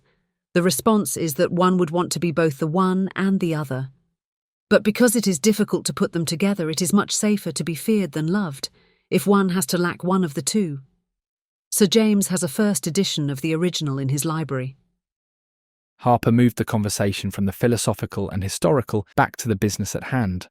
While that is interesting, and perhaps explains the apparent arrogance of the professor's demand, what is the problem with 006? Besides the Foundation's general policy of not handing SCPs out? A policy, Harper didn't say, since both were aware. The Foundation was willing to overlook if the circumstances were sufficiently dire or the price was high enough. It was a dirty little secret, known only to the tiniest of the upper echelon of the staff. A secret remarkably well protected, considering the gossip such things would normally attract in a bureaucracy. Of course, it probably helped that the Foundation essentially never actually broke the stated policy, and that the slightest whisper of a rumour about a time when the Foundation did give an SCP to someone else generally resulted in the person doing the whispering being purged so thoroughly Lavrenti Pavlovich Beria would have been proud. It is unwise to make an organisation controlling reality-warping entities decide that it would be best if you no longer existed. There was brief silence on the line as the overseer considered her answer. Mr. Harper, SCP-006 is one of the most dangerous items the Foundation controls. Its existence is only known to a select handful of Level 5 personnel and the staff directly involved in handling it. Only the current overseers are permitted to know the exact details of 006. Here is what you need to know. You should consider it Keter. Over time, it produces limited quantities of one of the most deadly toxins known to humanity. This thing is so dangerous, any procedure in which liquid is acquired from 006 requires at least 3 overseers to sign off on it, and any personnel who come into direct contact with either the liquid or the item itself have to be terminated by incineration. In short, it is nasty stuff. So, what could Sir James want with this? Whatever it is, it's not good. She sighed. I'll talk with the other overseers about this. I've had a number of dealings with Sir James before myself. I don't trust anyone with this stuff, but I suspect he's less likely to abuse it than most. In any case, it's a moot point. Because of my dealings with him, I'd need to recuse myself from the release authorization. So, unless none of the other leads he gave you pan out, and I can convince 3 other overseers to approve, and the rest of the council doesn't veto it, the professor will have to do without. And that is about as likely as 682 keeling over from a heart attack. In the meantime, Mr. Harper, I want you to go check on 557 and 1440. You'll be on the next flight to Research Site 29 in Oman. Harper quietly objected. With all due respect, ma'am, tomorrow is Christmas and the 10th anniversary of my family's passing. Right. I'm sorry, Mr. Harper. I had forgotten. I know this is not a pleasant thing to ask of you. I also know Christmas is the only day of the year you ask to take off. And I hope you know that I am deeply sorry for your loss. But this conspiracy is a very serious threat to the Foundation, and by extension, to everything else. The counterintelligence officer acknowledged sadly. He sighed. He knew in its own way that a conspiracy like this one was as large a threat as the Foundation ever faced, even if the science types thought a rampaging gecko was a bigger concern. Taking a deep breath, he said, All right, but I will arrange my own flight. I am going to take time to stop by St. Paul's Cathedral to light a candle for my family, since I can't do it at the National Cathedral like I do every year. Very well. Who knows when you'll next be near a church? I'll pass along your update to Mr. Muir and Ms. Daniel and have them attempt to track down SCP-1440. Good luck in Oman. She disconnected. Putting down the receiver, Harper leaned back in his chair, rubbing his face with his hands. This sort of thing brought back bad memories. Putting work before family. In the next room, the office staff wondered what had caused the visiting Level 5 VIP to swear so loudly they could hear it through the soundproofed walls. Part 6. The Hunt. Foundation Research Site 29, Northwest Oman. Sunday, 25th of December, 1988, 0300 hours local time. The helicopter touched down at the edge of the base camp for Research Site 29. It wasn't much to look at, just a standard perimeter fence, a few large tents and a prefabricated watchtower with a searchlight and heavy machine gun. Razor wire and a minefield 50 meters deep had been deployed around the perimeter. These security measures would be improved as the site was developed further. According to the file, the site had only been constructed a few months before, after SCP-557 had been discovered by an investigation into a missing geological survey team. Harper stepped off the helicopter and was met by two men. One was a short man with glasses, dressed in khakis and clutching a Stetson to his head. The other was an enormous, barrel-chested Arab, wearing an impressive black beard and desert camouflage. "You must be the VIP I was told to expect," shouted the shorter man, an American based on his accent. "Dr. Nick Ford, Site Director. This is Colonel Ali El Hashem, Site Security Chief." Tim Harper, Foundation Counterintelligence. He followed the two men into the nearby command tent as the helicopter shut down. The tent was mostly empty, unsurprising given the hour. A radio operator sat in the corner reading a book. "Lieutenant, go get a cup of coffee," boomed El Hashem in a deep resonant baritone. The tech jumped to his feet and scurried out. Rounding on Harper, the colonel asked ominously, "Is there a problem with my security?" "Now, Colonel, that's no way to welcome our guest. I'm sure that's not why." "The hell it's not. Why else would a Level 5 counterintelligence officer arrive at my site at dark 30? It's quite all right. I am not aware of any inadequacies in your security measures, nor am I aware of any problems with your staff." The giant Arab deflated, but looked slightly relieved. "So, Agent Harper, what does bring you out to Research Site 29 in the middle of the night?" "Just mister. I'm not an agent. I'm here because I have reason to believe a person of interest is intending to use SCP-5571 in a plot against the Foundation." Ford and El Hashem shared a worried look. -1 isn't contained? We aren't even sure what it is. "Wasn't that in the file?" "I read both the files on SCP-557 and Research Site 29 on my flight, but they both only had preliminary findings.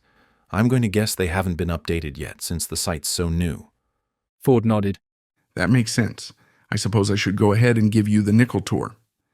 He and Harper left the command tent and strode across the compound. At the centre, there was a stone structure, maybe 10 meters in height. They entered through a rough hole in the side, perhaps 2 meters tall. The room was an ancient library. Dusty shelves lining the walls held rolls of papyrus. A table had been set up in the middle of the room, where researchers could examine and translate the scrolls and other artifacts. "This is Level 1. There are 5 underground levels total, which is unusual for structures of this design. The structure itself is an and Nar era tomb, which we think was built somewhere in the 24th century BC. We've not had a chance to do a thorough sweep of the surrounding countryside yet, so there may be more ruins out there. Historically, there was a trade route through this area, and a now lost city named Ubar, or Irem, depending on the language.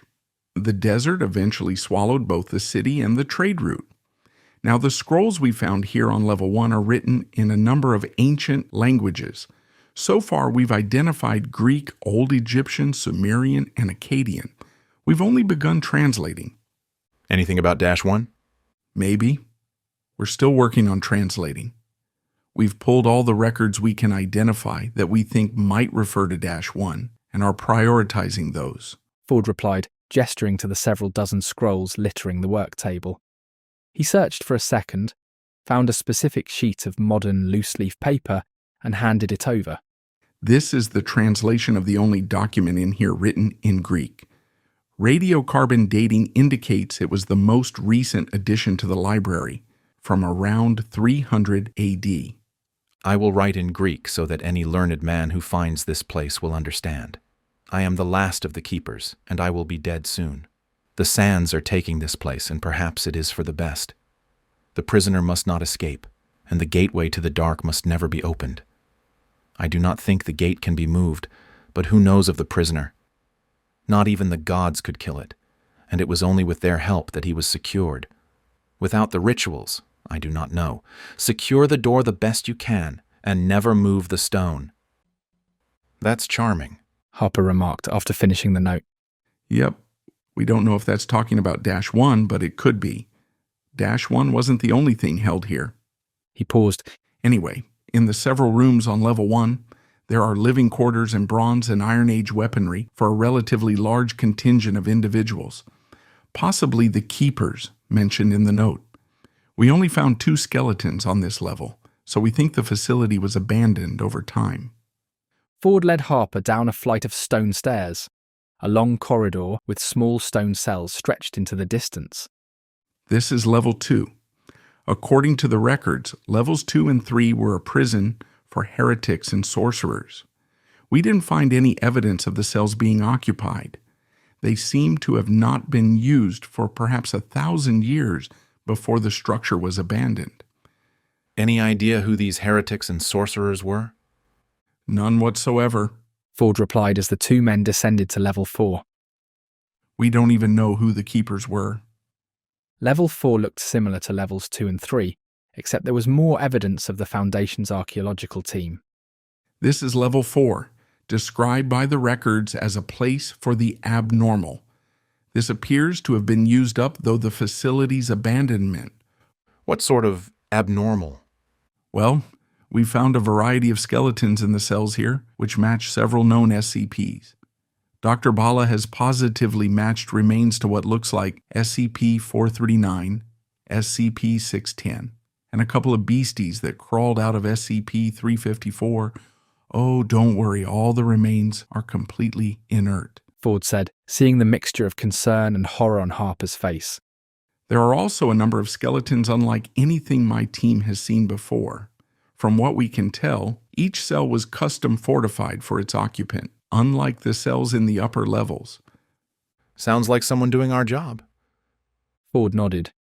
Well, in general, societies have had ways of dealing with the supernatural. Today we have the Foundation and the GOC, containing and destroying things respectively. In the Middle Ages, the Church, both Catholic and Orthodox, worked pretty hard to either harness those objects that they could explain in ways to fit their theological beliefs or to destroy those which didn't. This structure is just an ancient site for some now long-forgotten analog to the Foundation. You said there were 5 levels. Yes. Ford handed Harper a flashlight and hard hat. Be careful when we're down there. There are a lot of traps and deadfalls.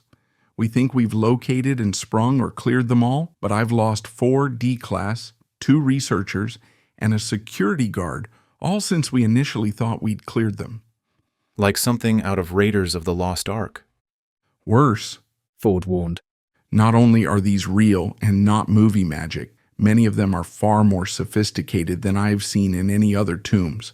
Do not touch anything. Spots which are confirmed as safe to step have been marked in white tape. Red tape indicates spots you should not step. White good, red bad. Understood. The two men walked down the stairs. Level 5 appeared to be a single empty hallway, perhaps 50 meters long. At regular intervals, the researcher staff had positioned battery-powered lanterns. The floor and wall were dotted with red and white tape. Here and there, deep pits in the floor dropped out of sight, invisible to even the most attentive observer, if not for the red warning tape. Slowly and cautiously, Ford and Harper crept forward. After an eternity, they reached the end of the corridor. A giant door lay in pieces across the end of the hallway, apparently torn down and smashed from the inside. This is the entrance to room 501. The door was like this when we arrived. It's constructed of a variety of metal alloys, whose formula I won't bore you with, but the metallurgy necessary to make them is something that shouldn't have been possible until the middle 20th century. BC? No, the middle 20th century, AD. One of the key parts of the primary alloy was depleted uranium, and yet this door appears to be as old as the structure itself. We have no idea how it was made 44 centuries before it ordinarily could have been. In any case, our best estimates suggest the door wasn't broken until sometime in the last 10 years or so. Whatever was inside, what we've designated SCP-5571, got out. That can't be good. It gets better. That door is, or was, 3 cubits thick. Sorry, about 1.5 meters, ancient Egyptian measurement. Anyway, Dr. Morales analyzed the fracture pattern. This thing was broken in just one physical blow. There aren't many things that can exert that sort of physical force, even today. Colonel El Hashem has a demolition tech who estimates he'd have trouble rigging a charge to destroy the door that wouldn't rebound the shockwave into the chamber and kill anything inside. Ford ushered the counterintelligence officer inside. Room 501 was vast, easily 20 meters on a side and over 5 meters high. The center of the room's floor was covered by a large granite slab covered in runes Harper didn't recognize. A smaller stone block stood in the room. Metal chains hung broken from the smaller stone. -1 was imprisoned here, chained to this stone. The chains are the same material as the door. Harper let out a low whistle. Whatever SCP-5571 was, it had been both big and incredibly powerful. So, we have no idea what it was? Most of the records haven't been translated yet. What we found so far, including on the walls of room 501 itself, refer to -1 as simply the prisoner. There is one exception. A single reference in Egyptian refers to it as the bastard son of Apep. Apep? Apep, or Apophis, as he was referred to by the Greeks, was the Egyptian deification of darkness and chaos. He was the personification of all that was evil, seen as a giant serpent or dragon. He wasn't so much worshipped as worshipped against. The ancient Egyptians believed that every night the sun god, Ra, would fight Apep, and if Ra ever lost, the sun would fail to rise again. So, -1 is the bastard son of this guy? We don't know, but that's what the one record we found with any sort of elaboration suggests. Colonel El Hashem has standing orders to locate and secure -1 and to assume it to be Cater until proven otherwise. No luck so far. And you have information that someone has found -1? If that's correct, that's very troubling. Harper nodded, thinking. Very troubling indeed. Foundation Command 02, Washington, D.C. Saturday, 24th December, 1988, 2200 hours local time. Muir and Monica huddled around the secure speakerphone. Harper was on the line from the middle of nowhere in Oman, just finishing up his findings. So, we're on the lookout for the bastard son of the ancient Egyptian god of chaos and darkness. Welcome to the Foundation. The intern rolled her eyes at him. Harper ignored him. So, I presume Seven told you about 1440? Have you turned anything up? Just to make sure we're on the same page, you have the file last updated 15 June 1987. Muir asked. It never hurt to double-check such things. There was a pause on the line. The Harper said, That is correct. Monica read from some notes she had hastily scribbled on a legal pad earlier that evening. Mr. Harper, Site 11 doesn't have an exact fix on 1440's position, but they believe it might be somewhere near Kazbek in the Caucasus Mountains, in the Georgian Soviet Socialist Republic. Who? Local contact. Ground. Say again, Tim. We missed that. Said, is the tact on the grove? Monica looked at Muir. He wants to know the contact on the ground. Your contact is Captain Ivan Petrovich Gagarin. He'll meet you in Vladikavkaz. Muir called, but the connection was dead. Foundation Research Site 29, Northwest Oman. Sunday, 25th of December, 1988, 0700 hours, local time.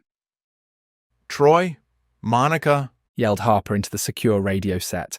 The operator looked up apologetically. Sorry, sir, but we've lost the transmission.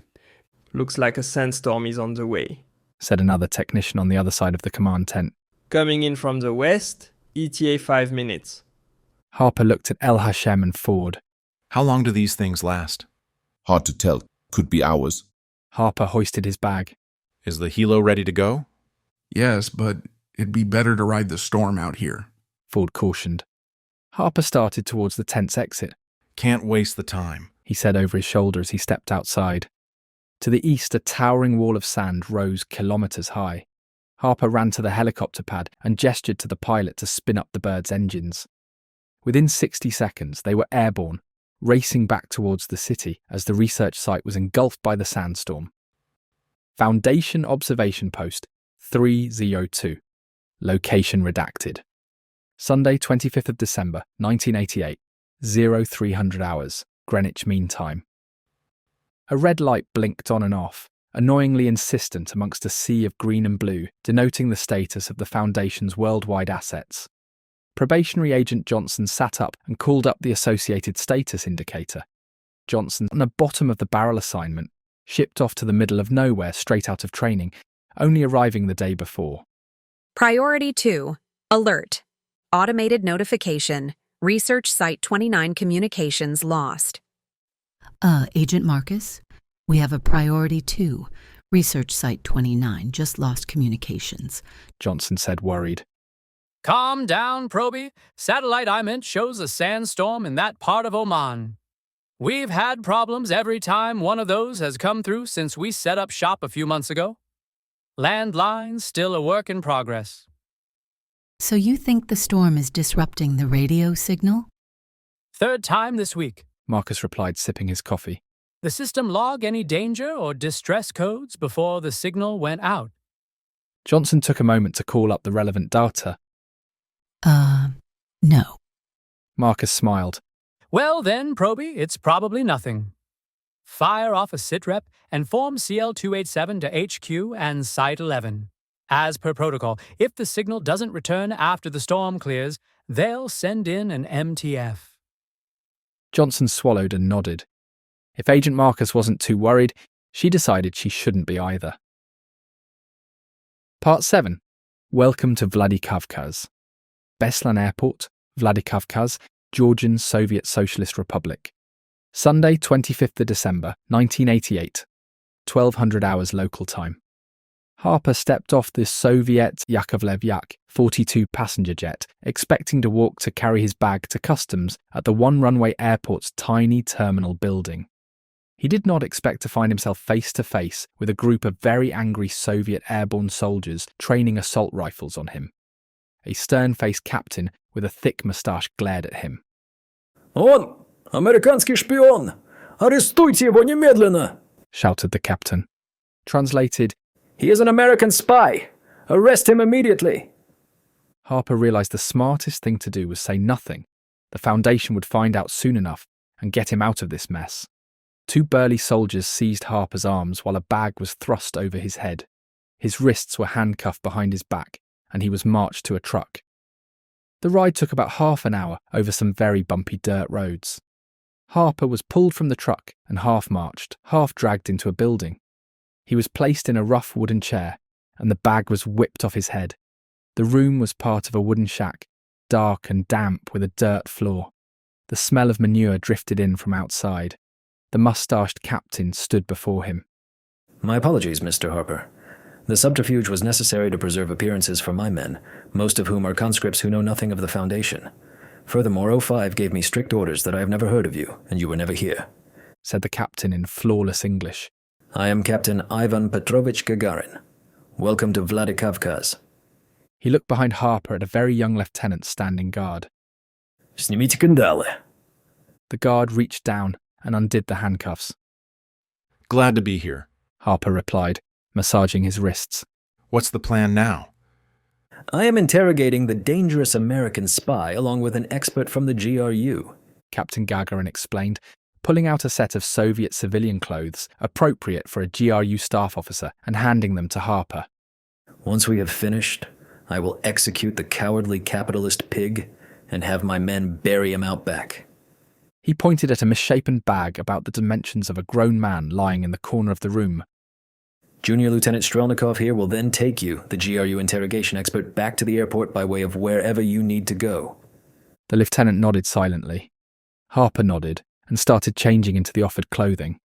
He asked, "Captain, do you have my bag somewhere?" The lieutenant left the room briefly and returned with it. As Harper buttoned his Soviet overcoat with one hand, he pulled a file from the bag and thumbed through. Finding the picture he was looking for, he asked, "Captain, this is SCP-1440. I need to speak with him." "Ah, yes. Starik is Niotkuda, the old man from nowhere. He's one of several entities running around the Caucasus right now. You're in luck, Mr. Harper. He was last sighted a few days ago on the southeastern slopes of Mount Kazbek, just north of Kenobi. It is less than an hour drive from here." "Perfect." Gagarin turned to Strelnikov and spoke briefly in hushed and rapid-fire Russian, handing over the photograph. The lieutenant nodded. Gagarin turned and pulled out his pistol. He fired 2 quick shots, followed by a third into the floor. I have just executed the American. Товарищ младший лейтенант, сопроводите наших гостей до аэропорта. He barked loudly for the benefit of the soldiers outside. Escort our guests to the airport, Comrade Junior Lieutenant. Strelinikov hustled Harper outside to a waiting jeep. He tossed the counterintelligence investigator's bag in the back seat, and they sped off southward. Though paved, the Georgian military road along which they travelled was in dire need of maintenance. Racing along at well over 100 kilometres per hour, Harper hoped their trip wouldn't end ignominiously in a fiery crash after hitting a pothole. The lieutenant's driving was only marginally better than that of the infamous Dr. Gerald. You Foundation official? Asked Strelinikov in broken English. Yes, Harper replied, also in English. I'm Harper. I supposed you'd call me Timofey Ivanovich since my dad's name was John. I Dmitry Arkadeyevich. My English well? I learning in my time free. Yes, very. Harper lied. Switching to Russian, he asked, Do you mind if we speak in Russian? I would like to practice. Swerving to avoid a goat which had wandered into the middle of the road, Strelinikov nodded. Very well. Your Russian is most literate. Thank you. So, you are a Foundation agent? Not yet, Strelinikov said. He paused to shout obscenities in Mat at a farmer leading a donkey down the road. I am proud to be serving the motherland. Perhaps I will join the Foundation when I am old and infirm. Which probably means sometime around your 30th birthday, Harper thought to himself. He remembered his brief period in the American Army in the early 60s. The false sense of immortality and the bravado that came with it, so common in soldiers everywhere before they were exposed to the true horrors of war. In any case, Captain Gagarin needs soldiers he can trust. Do you know anything about the old man from nowhere? Only that we are supposed to keep track of his location and otherwise avoid him at all costs. What do you want with him? That's classified. The Russian grunted in annoyance but said nothing. Truth be told, Harper wasn't sure himself. SCP-1440 was dangerous to any man-made object or human who remained in extended close contact with it, according to the Foundation's file. Half an hour later, the jeep came to a stop at the end of a dirt road halfway up the mountain. This is as far as I am allowed to take you. He pointed at a ridge a half-kilometre away. The old man should be up there. I will remain here with the jeep until sundown. By Harper's estimate, that gave him about 4.5 hours before he had to be back. He set off up the mountainside. Foundation Command 02, Washington, D.C., Sunday, 25 December 1988, 0630 hours local time. Monica prodded Muir awake. He'd fallen asleep at his desk, looking over the finances of the assistant clerk for 052. Coffee? Asked the intern, offering a mug. Thanks. Muir grunted. Merry Christmas. Muir nodded. Back at you. Any word on Tim? Monica nodded. The watch office in the basement got word from Agent Gagarin. He's safe and sound. Looks like it was just a sandstorm disrupting communications. Yeah, yawned Muir. Figured. I did a tour in Yemen a while back. Sandstorms aren't fun. Back to work then. He picked up another file, this one on 056's primary bodyguard, and started to read. Foundation Observation Post 3-02, location redacted. Sunday, 25 December 1988, 11:30 hours GMT. The red light was still blinking. Johnson walked over to the meteorology console and called up Oman. The storm had cleared out several hours before. Agent Marcus, Research Site 29 is still off the grid. Did the sandstorm clear yet? Those things can... Yes, sir, I just checked. It cleared up about 3 hours ago. Marcus swore. And you're only telling me this now. Please tell me you've been checking every hour. Johnson's face fell. You haven't. Damn it, Proby. Get on the horn and scramble the nearest MTF. Part 8. Puzzles.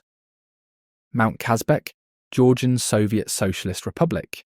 Sunday, 25th December, 1988. 15:45 hours local time.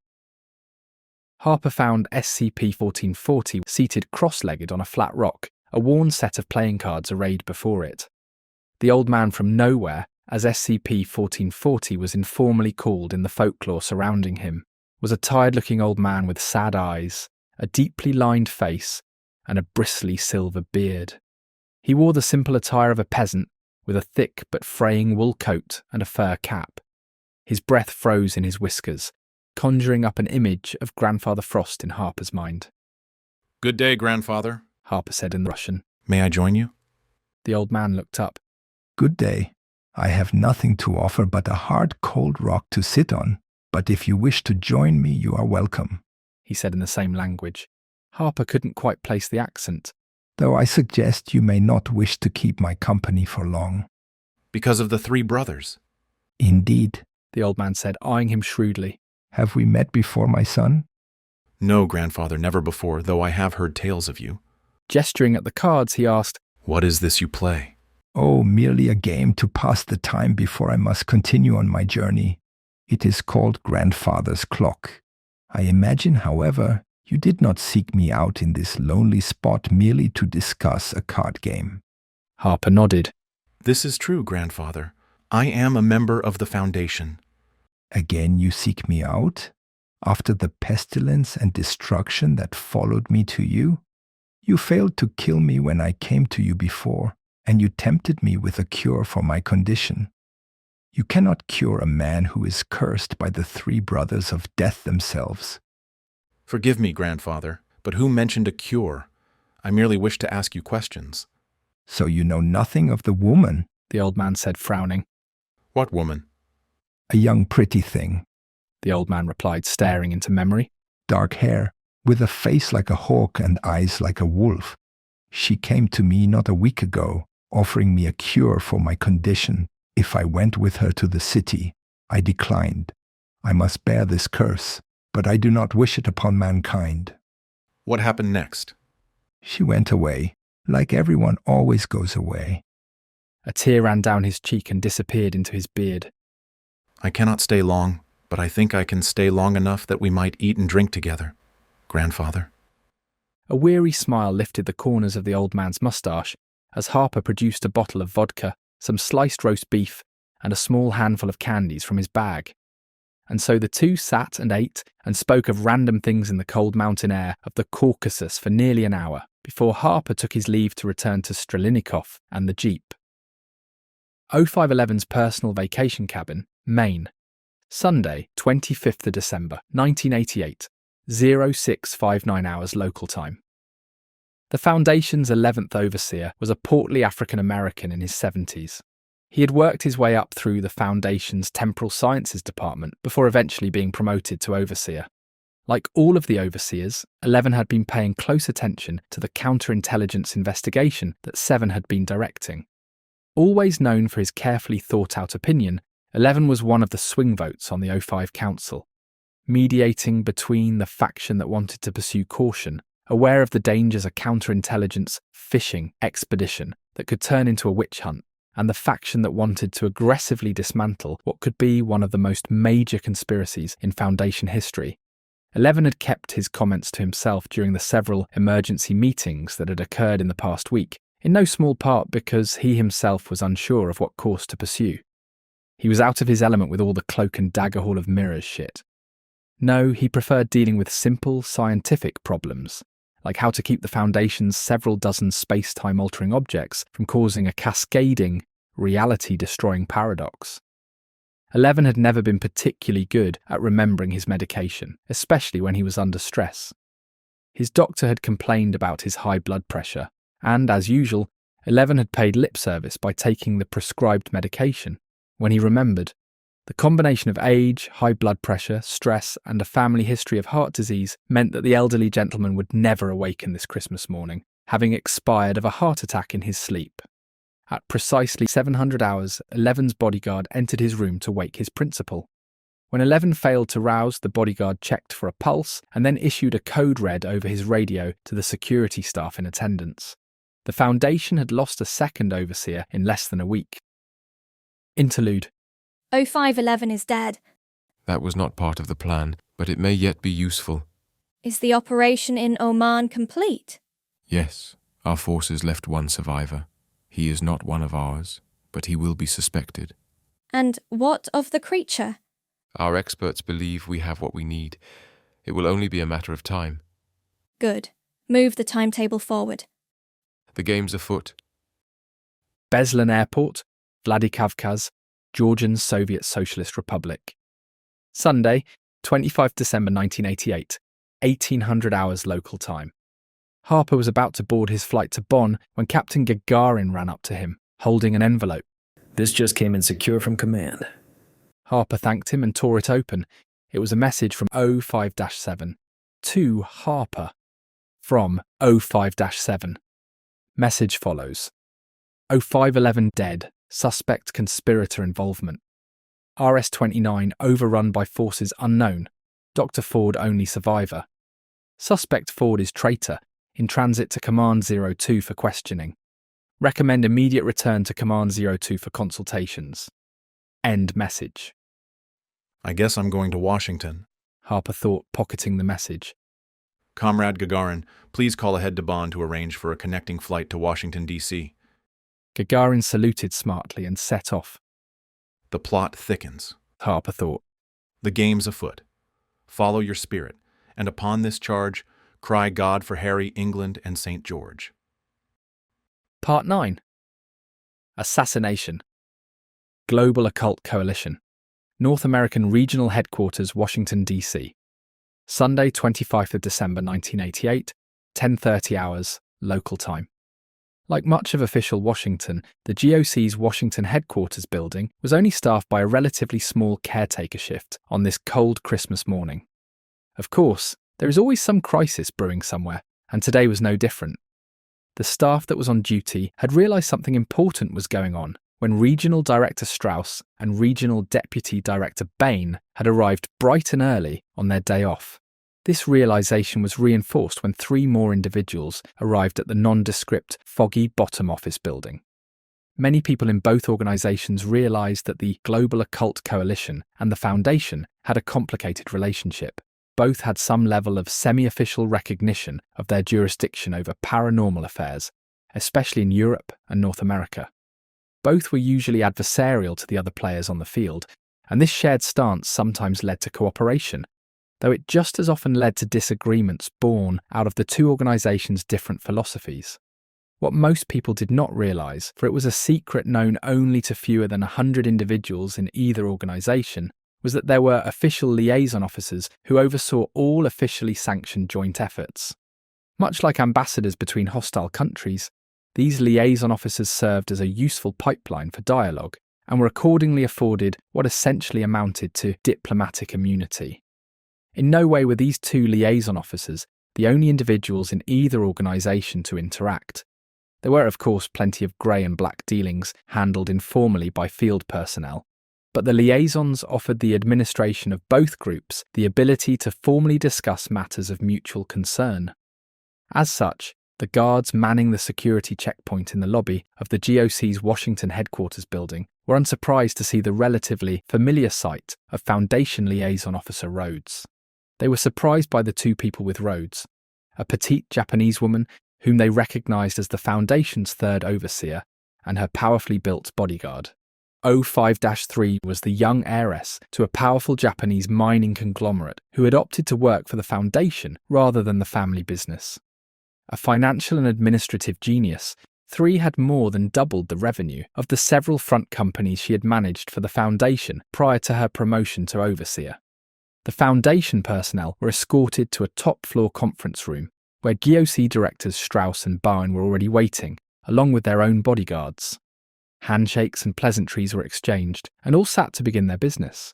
GOC Special Agent Benjamin Arnold had served as the personal bodyguard to GOC Regional Deputy Director Bain for 8 years. Recruited from the American Diplomatic Security Service, he possessed the highest security clearance granted by both the American government and the GOC, and passed a polygraph every 2 months. He had never once been late for work, and had only ever taken a day off to attend the funeral of his twin brother a decade before. He kept to himself during off hours, but was regarded as cordial and efficient by his principal, his superiors, and his co-workers. most of whom owed him money from the office's informal sports pool. Accordingly, Director Strauss's bodyguard saw no reason to watch Arnold, rather than the only person he believed presented a physical threat to his principal, the Foundation bodyguard escorting 053. For his part, Foundation Special Agent Sanchez, 053's bodyguard, was doing his best to keep his cool. He hated having to escort 3 into the belly of the beast. With his hands held in front of him, he thought to himself that at least the GOC was probably the least likely of the various groups of interest to take a potshot at a visiting overseer, especially in their own headquarters. As 3 began to explain about the recently uncovered plot within the Foundation, now responsible for the deaths of 2 of her fellow overseers, and the implications of a security breach not only within the Foundation but also in the GOC, no one noticed what Arnold was doing. Slowly, subtly, he unbuttoned his jacket. Ever so carefully he reached into his suit coat and, in a flash, Arnold whipped out his pistol. From a distance of less than 2 meters, he fired a round into the ear of Strauss's bodyguard, who collapsed to the floor like a marionette whose strings had been cut. Sanchez blinked in shock and was reaching for his own weapon when Arnold placed a round neatly between the eyes of the Foundation Special Agent. Another bullet entered the back of Director Strauss's head from point-blank range, killing him instantly. 3's jaw dropped. She was about to utter a cry of confusion when she felt the Foundation liaison to the GOC shove her to the floor in an attempt to get her out of the line of fire. A sharp pain erupted in her chest, followed swiftly by another in her arm. As her vision faded to black, she heard several more gunshots. And then she was gone. Cologne, Bonn Airport, Germany. Sunday, 25 December 1988, 18:45 hours local time. During his layover, Harper was having supper at an upscale bar in the first-class lounge when a man in plainclothes approached him. Mr. Timothy Harper. Instantly on alert, Harper's hand tightened ever so slightly on his steak knife. Yes. I have a message for you, the man said, handing over a sealed envelope. High priority from Washington. Harper thanked the man who left. Opening the message, he saw it was from 7. To Harper. Message follows. 05-3 shot by GOC agents at meeting with GOC Regional Director Strauss. Strauss also dead. Deputy R.D. Bain assumed role as acting R.D. suspect possible conspirator involvement. Tensions with GOC high. Assume all GOC personnel hostile until further notice. Return immediately to Command 02 for consultations. SCP-006 liquid transfer approved. End message. Harper swore under his breath. Lighting a cigarette, he started to contemplate how this new turn of events fit into what he already knew. Part 10. Aftershocks. Foundation Command 02, Washington, D.C. Monday, 26 December 1988, 0755 hours local time. When Harper arrived at Command 02 on Monday morning, the tension in the air was palpable. Security was heightened beyond anything he could remember in the nearly 30 years he'd worked for the Foundation, and he knew the platoon of heavy weapons-bearing mobile task force personnel present in the building lobby paled in comparison to the security that was hidden out of sight. When he finally reached the head of the line to the security checkpoint, the attending guard pulled him aside. Mr. Harper, you're needed on the 7th floor, sir, the stern-faced guard said. Now. A short elevator trip later, not even stopping to put his hat, coat and briefcase in his office, Harper walked into the same secure conference room he had been in the preceding Thursday. Once again, 7 was waiting for him. The strain of the past several days had visibly taken its toll on the overseer. She had shadows under her eyes, and her raven hair was beginning to come loose from her usually immaculate bun. Mr. Harper, the situation is dire, she said, trying and failing to keep the stress and sleep deprivation from her voice. Harper nodded. Yes, ma'am. How much do you know? 7 asked, her green eyes boring into him. Apart from your 2 messages, I've been out of the loop since I left Research Site 29. When I arrived this morning, I was told you needed to see me immediately, so I didn't stop by my office to get updated. He gestured at his coat and briefcase, which he had laid upon the nearest chair. Very well, she breathed, turning to look out the tinted window at the Capitol building. 2 more overseers are dead. 11 died in his sleep of an apparent heart attack. The timing is too suspicious for it to be an accident. Our experts are looking into the possibility that he was poisoned. It's a long shot, since there are plenty of poisons we're unlikely to discover post-mortem. 3 was assassinated while she was meeting with Regional Director Strauss and Deputy Director Bain for the GOC. The Coalition's Regional Director was also killed, as were both his and 3's bodyguards. Our liaison officer to the GOC is in the hospital, though he is expected to survive. Did they manage to catch the assassin? No. Not alive anyway. He was the bodyguard for the Regional Deputy Director, a man named Benjamin Arnold. Bain killed Arnold during the shootout and is now apparently acting Regional Director. Do we know why Arnold started killing everyone in sight? The Coalition is claiming no knowledge and pointing fingers at the Chaos Insurgency. I have intel running down leads. Though we've seen no evidence to suggest the Chaos Insurgency is the mastermind for the ongoing plot, they certainly seem to have their hands dirty. The MTF that secured Research Site 29 said it looked like the insurgency was responsible for that as well. Has there been any progress questioning Dr. Ford? The overseer shook her head. Zimmerman has been questioning him down in the basement. Zimmerman is a brutish, sadistic thug who couldn't get a useful answer if his life depended on it. Agent Zimmerman is one of our most experienced enhanced interrogation. He's a cold-blooded sadist. Jesus Christ. You might as well have shot Ford and gotten it over with. Torture does not work. People will say anything to stop the pain, truthful or not, so you can't trust any of it without independent confirmation, which if you can get, you shouldn't have tortured the guy in the first place. 7 turned to face Harper, her gaze icy. So be it. You will be responsible for Ford's questioning. Taking a deep breath, the counterintelligence officer nodded. Most of the O5 Council is running scared. With 3 overseers killed in the past week, the surviving members of the council voted 5-4, I abstained, in favour of transferring 75 litres of liquid from SCP-006 to Sir James. In exchange, he has provided us with the coordinates of a warehouse in Finland where he believes C's objects are stored. MTF She-13 is en route as we speak. In short, that is what has occurred since you left Oman. Now, what are your findings? Well, nothing seemed out of place at Research Site 29 while I was there. According to what Dr. Ford's team had been able to translate, SCP-5571, the entity formerly held by 557, could cause some real damage. What do we know of 557-1? Not much. Translations were, I suppose, ongoing. Most of the records only refer to it as the prisoner, though one refers to it as the bastard son of APEP. And now the Chaos Insurgency has access to all our research on SCP-557. 7 sighed. Wonderful. And SCP-1440? He was apparently approached by a mysterious young woman who offered to cure him. He declined, and she left. Do you think this woman could be C? We have no way of knowing. We have no physical description of C to compare. Anything else?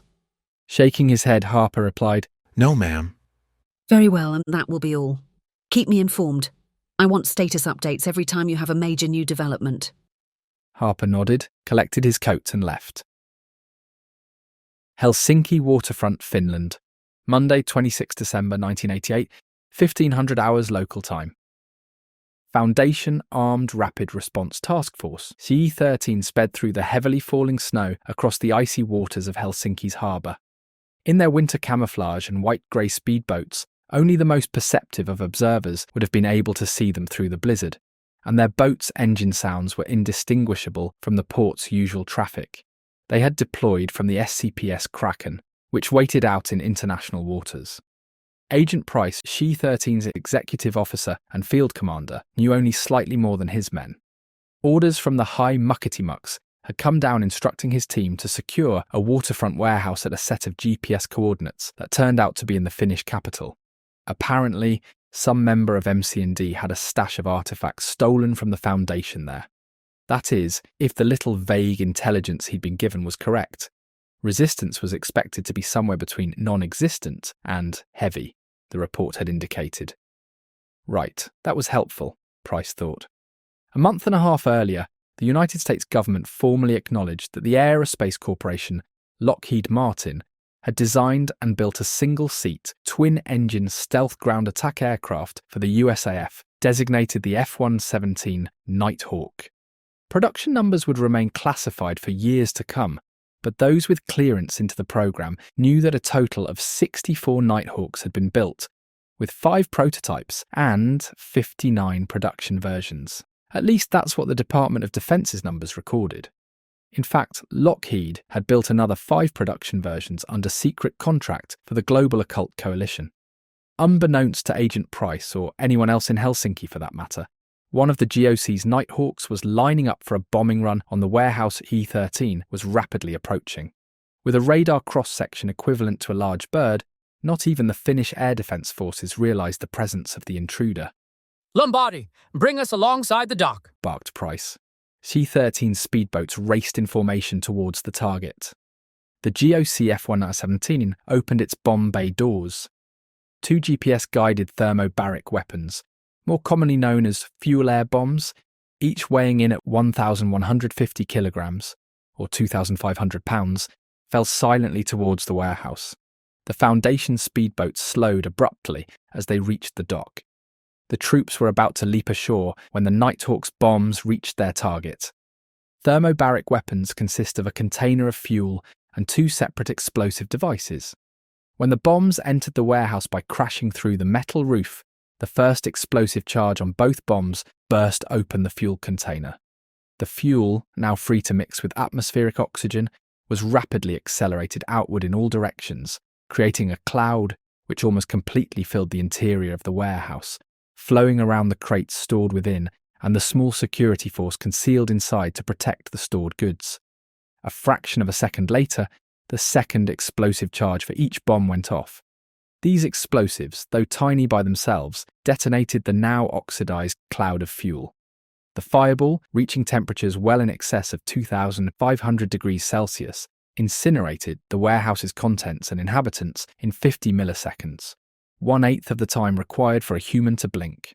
The overpressure of the explosion reached 3 megapascals, or 430 pounds per square inch, over 40 times the pressure necessary to severely damage buildings constructed of reinforced concrete. The warehouse, built out of little more than sheet metal over steel girders, was quite literally blown apart by the blast wave. Less than a second later, the burning gases that made up the explosion began to cool, causing the pressure to drop abruptly. This created a partial vacuum, further increasing the devastation, as debris was sucked into the still hellish conditions of the explosion. The blast wave from the explosion, travelling at nearly 10 times the speed of sound, rocked the Foundation Task Force's boats, knocking the entire platoon off its feet. Though it critically injured a full half of the MTF, every agent was injured to some extent. The blast wave actually saved many of their lives by keeping them from being killed either by the outward-moving fireball or by the powerful backdraft. It was later determined that only 6 members of She-13 were killed in the event, 4 instantly and 2 later due to injuries sustained. Agent Lombardi was one of the least injured. As he got to his feet and surveyed his surroundings, he realised that Agent Price was down. Looking around, he couldn't see any of the MTF's senior agents showing any sign of consciousness. With the target warehouse and its precious contents now a twisted pile of burning rubble, the junior agent decided some REMF intel puke had really foobarred this time. Grabbing the boat's long-range radio set, Lombardi fired off a situation report to the SCPS Kraken, calling for immediate backup and medical assistance, and letting the astonished ship's captain know that it would only be a matter of minutes before the Finnish authorities were swarming all over the scene. Part 11. Interrogation. Foundation, Command 02, Washington, D.C. Monday, 26 December 1988.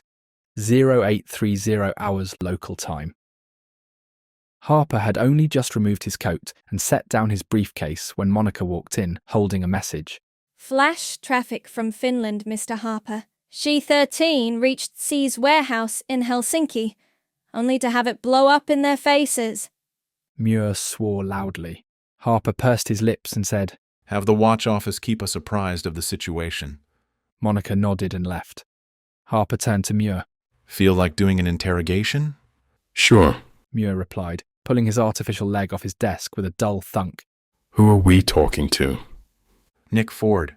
He's down in the dungeon. Be warned, Zimmerman's been at him already. Muir shook his head. That gorilla. Will the administration never learn? The two men took the elevator down to basement level 5, nicknamed the Dungeon by Command 02 staff. It housed the humanoid containment cells and interrogation facilities. As a Foundation command, 02 was only permitted to house SCPs classified as safe. One of the key reasons for having another command so geographically near Overwatch HQ was because that facility and its staff was strictly forbidden from having any direct contact with SCPs. Command 02 served as a useful middle ground. Because of the restrictions on what entities could be housed at Command 02, the dungeon generally housed non-anomalous security risks, such as a researcher believed of selling the Foundation out to the Chaos Insurgency. At the security desk, Harper and Muir checked in, confirming the transfer of authority to Harper from Zimmerman for Dr. Ford. How do you want to play this, Tim? The fact Zimmerman had tortured Ford invalidated the possibility of doing good cop, bad cop. I met him in Oman. You handle it as you see fit, and I'll only come in if necessary. Muir nodded as they entered the observation room. Looking through the one-way mirror, they saw their subject. Dr. Nicholas Ford, formerly Director for Foundation Research Site 29, was a broken man. Bruised and bloodied, his left eye swollen and missing 3 fingernails on his right hand, he sat naked and chained to a cold steel chair in the centre of the interrogation room. There were scars on his genitals and nipples where electrodes had been attached. He was sobbing quietly. Picking up the telephone handset in the observation room, Muir called for a physician and a set of clothes. 2 minutes later, he and the medical doctor walked into the interrogation chamber. Dr. Ford, I am Troy Muir. Let's get you cleaned up. Can I offer you a glass of water? As the physician began tending to Ford's injuries, Muir held a glass of water with a straw to the man's lips. With that simple act of kindness, Muir established himself as a fellow human being who cared about the welfare of the subject, rather than a monster to be feared and hated. Within 20 minutes, Ford was bandaged, dressed, and beginning to feel some personal dignity again. Dr. Ford, do you think you could tell me about what happened at Research Site 29? Muir asked as the physician left. Are you up to that? I think so. He took a sip of water. Take all the time that you need. Slowly, Ford explained how, just after Harper left, the sandstorm had overtaken the site. Nobody had realised anything was wrong until masked men with AK-47s had burst into the command tent. The one who seemed to be the leader had pointed at Ford. He'd been taken through the storm to SCP-557, where he'd been tied up in one of the cells on level 2. It had taken him hours to get untied and out of the cell, by which point the storm had passed. The facility staff was all shot or missing. Additionally, all the scrolls and translations believed to relate to SCP-5571 had been stolen. Then the Foundation Mobile Task Force had shown up and hauled him off on suspicion of being a sleeper agent for the Chaos Insurgency. Just to be clear, you have no affiliation with the Chaos Insurgency? No, I'm not, Ford responded, tears coming to his eyes. I've been saying that since I was picked up, but nobody believes me. I believe you. I really do. Do you know why they singled you out? No. Like I told Zimmerman, if I knew why, I'd have said. Thank you, Dr. Ford.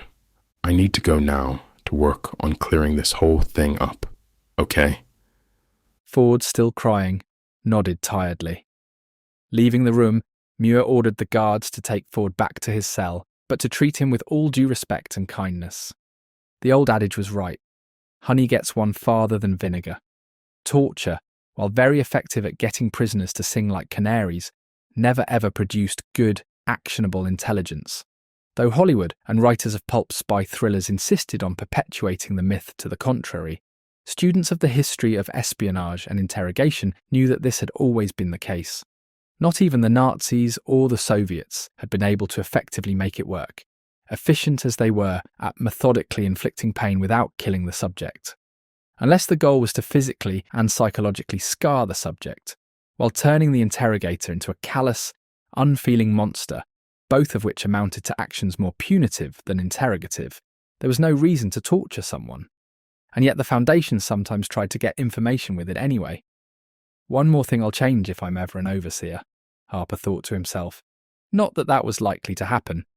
As they walked back to their shared office, Harper asked, "You really think he's innocent?" Yep.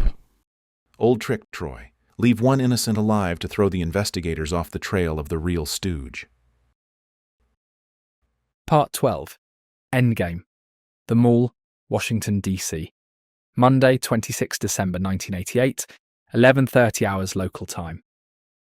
Harper decided to take an early lunch to clear his head and consider what he knew.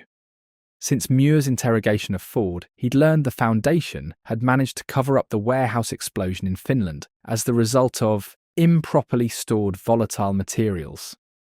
Recovery teams had pulled a number of human remains from the rubble, including the now positively identified body of Lord George Smith Cumming, a member of the British Parliament and a known member of Marshall, Carter and Dark.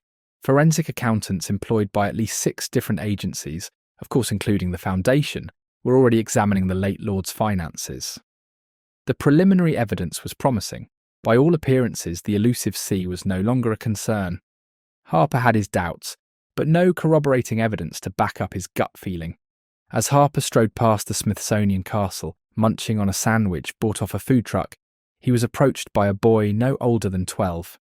"Hey, mister," the boy said, running up to him. "a man paid me $5 to give this to you." He pulled a crumpled envelope from his back pocket. Frowning slightly as he accepted the envelope, Harper thanked the boy, who ran off. He looked around but recognised no one in the vicinity. His name was written in neat script across the envelope's flap. Tearing it open, the counterintelligence officer discovered it contained a single sheet of paper covered in the same small handwriting. "Dear Tim, I thank you for your facilitating the delivery of the SCP-006 liquid. It made for a most wonderful Christmas gift. I do apologize for the unorthodox means by which this message was delivered. I believed it unwise to trust either official Foundation channels or my usual unofficial means for contacting the organization. As I had promised, the following is information that may be of interest to your investigation.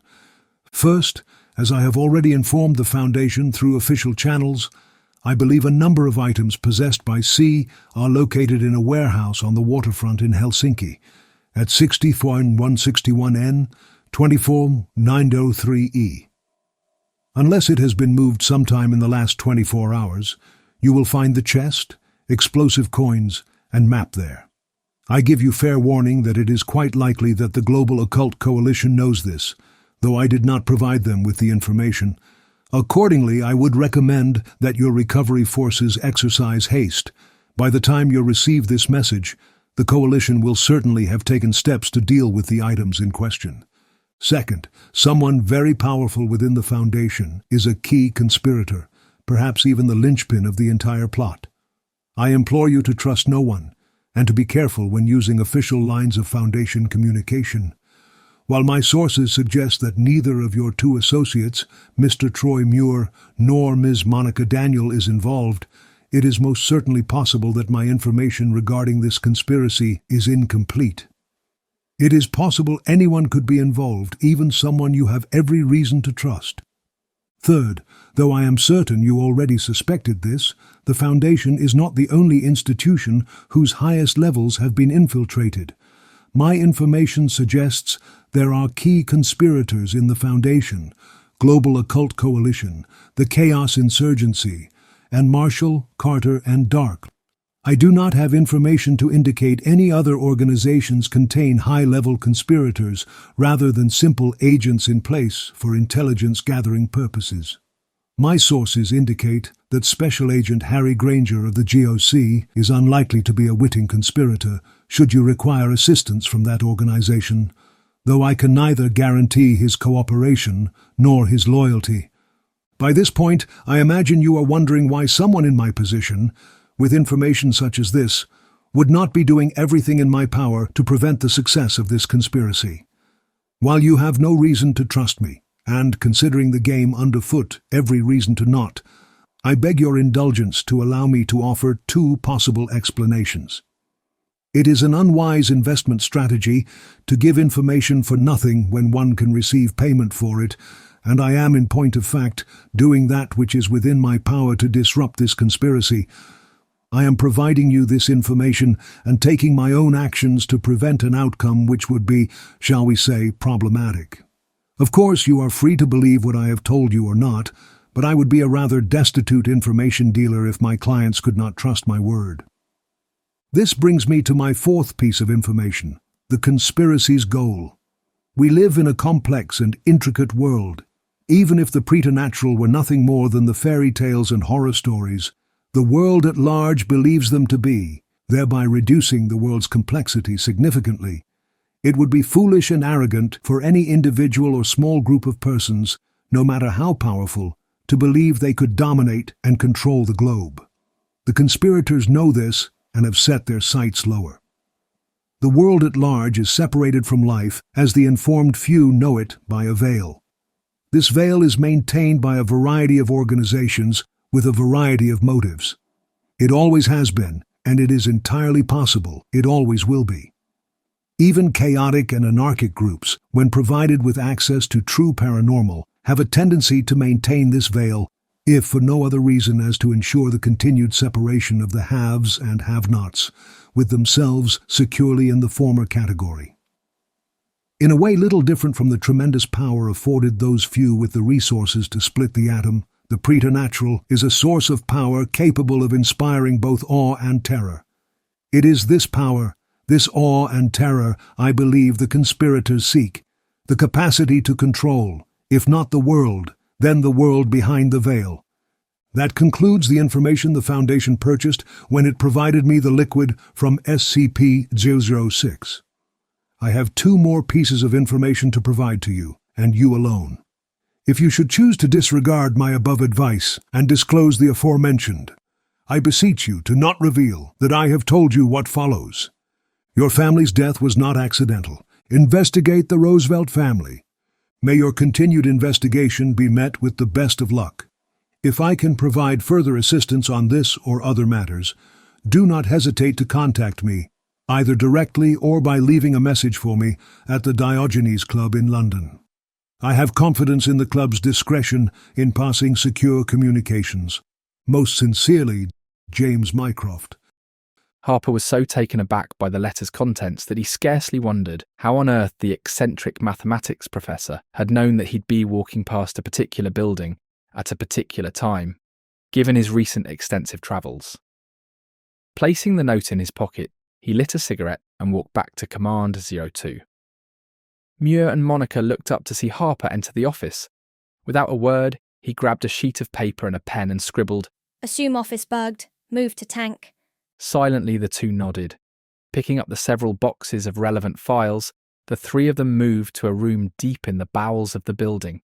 The tank. The tank was a purpose-built room designed to make electronic surveillance, bugging, as it was more popularly called, impossible.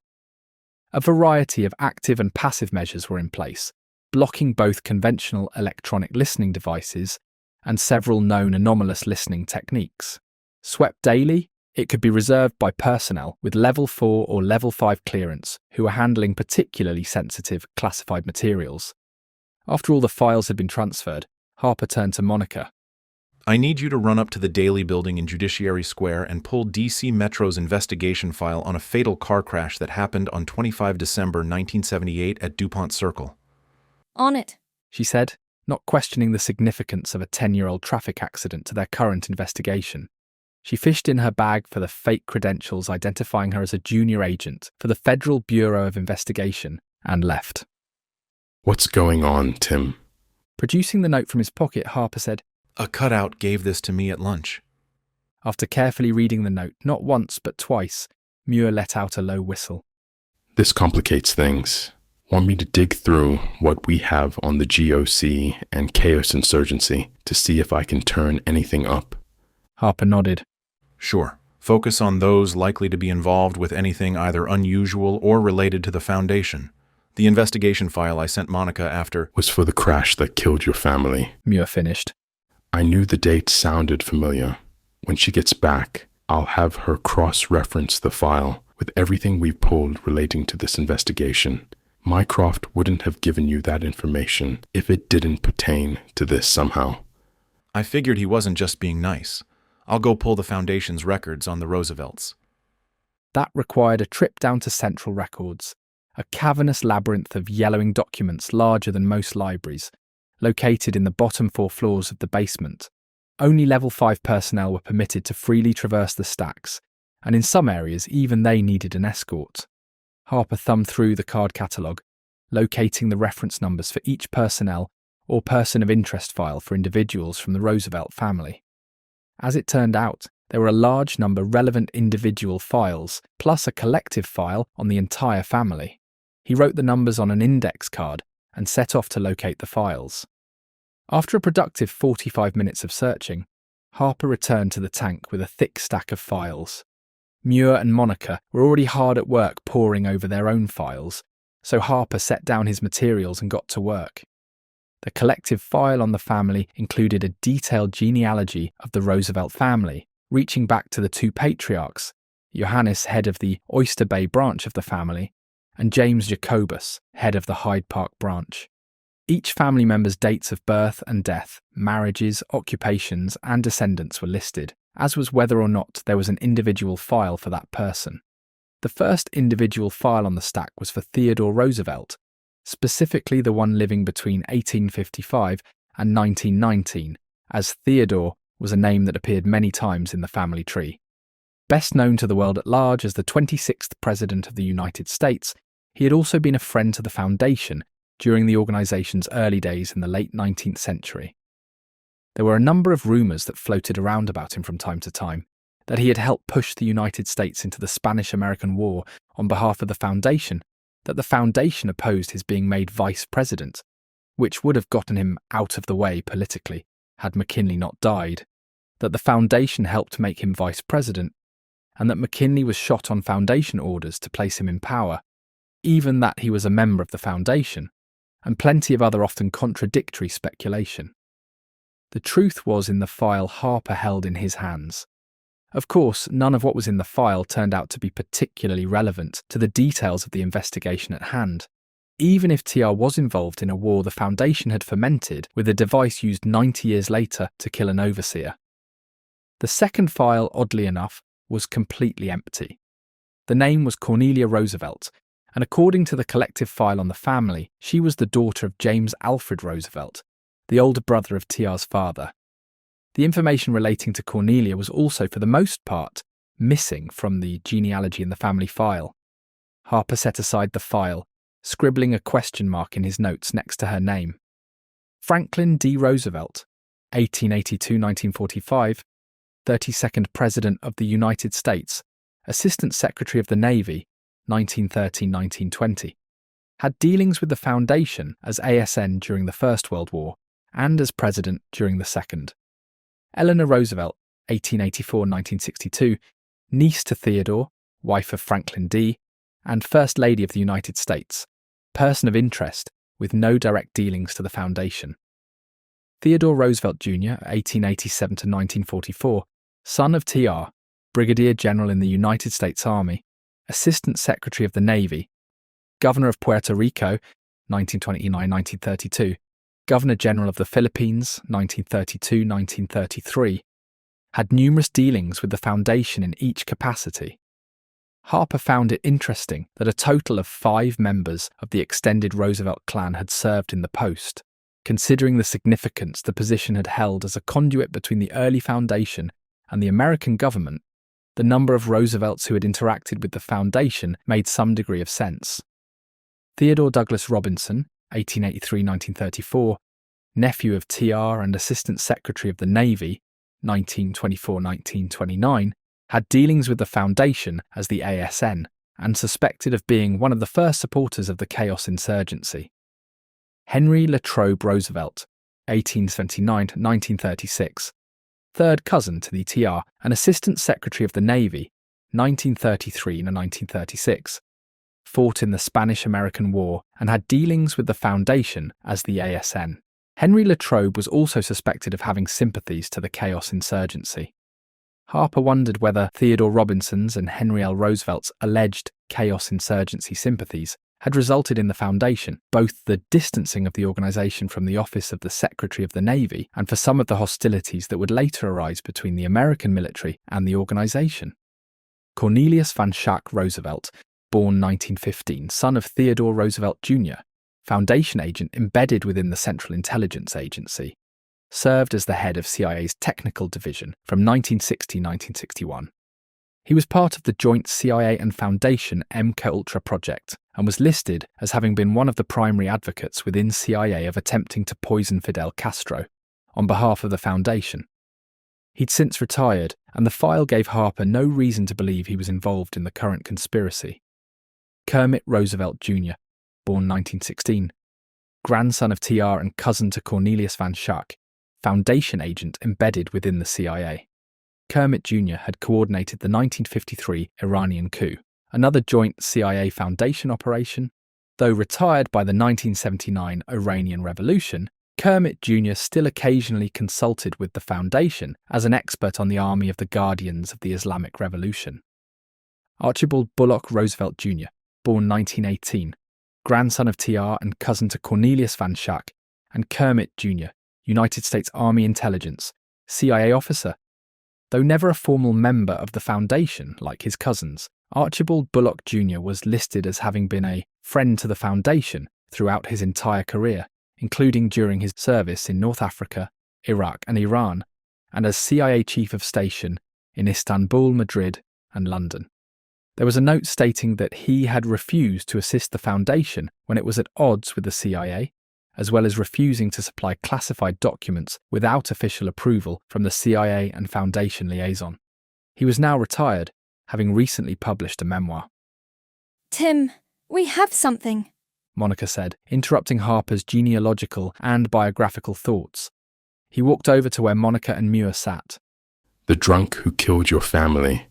Tristan Arnold. The name was hard cut into his memory. Right, him.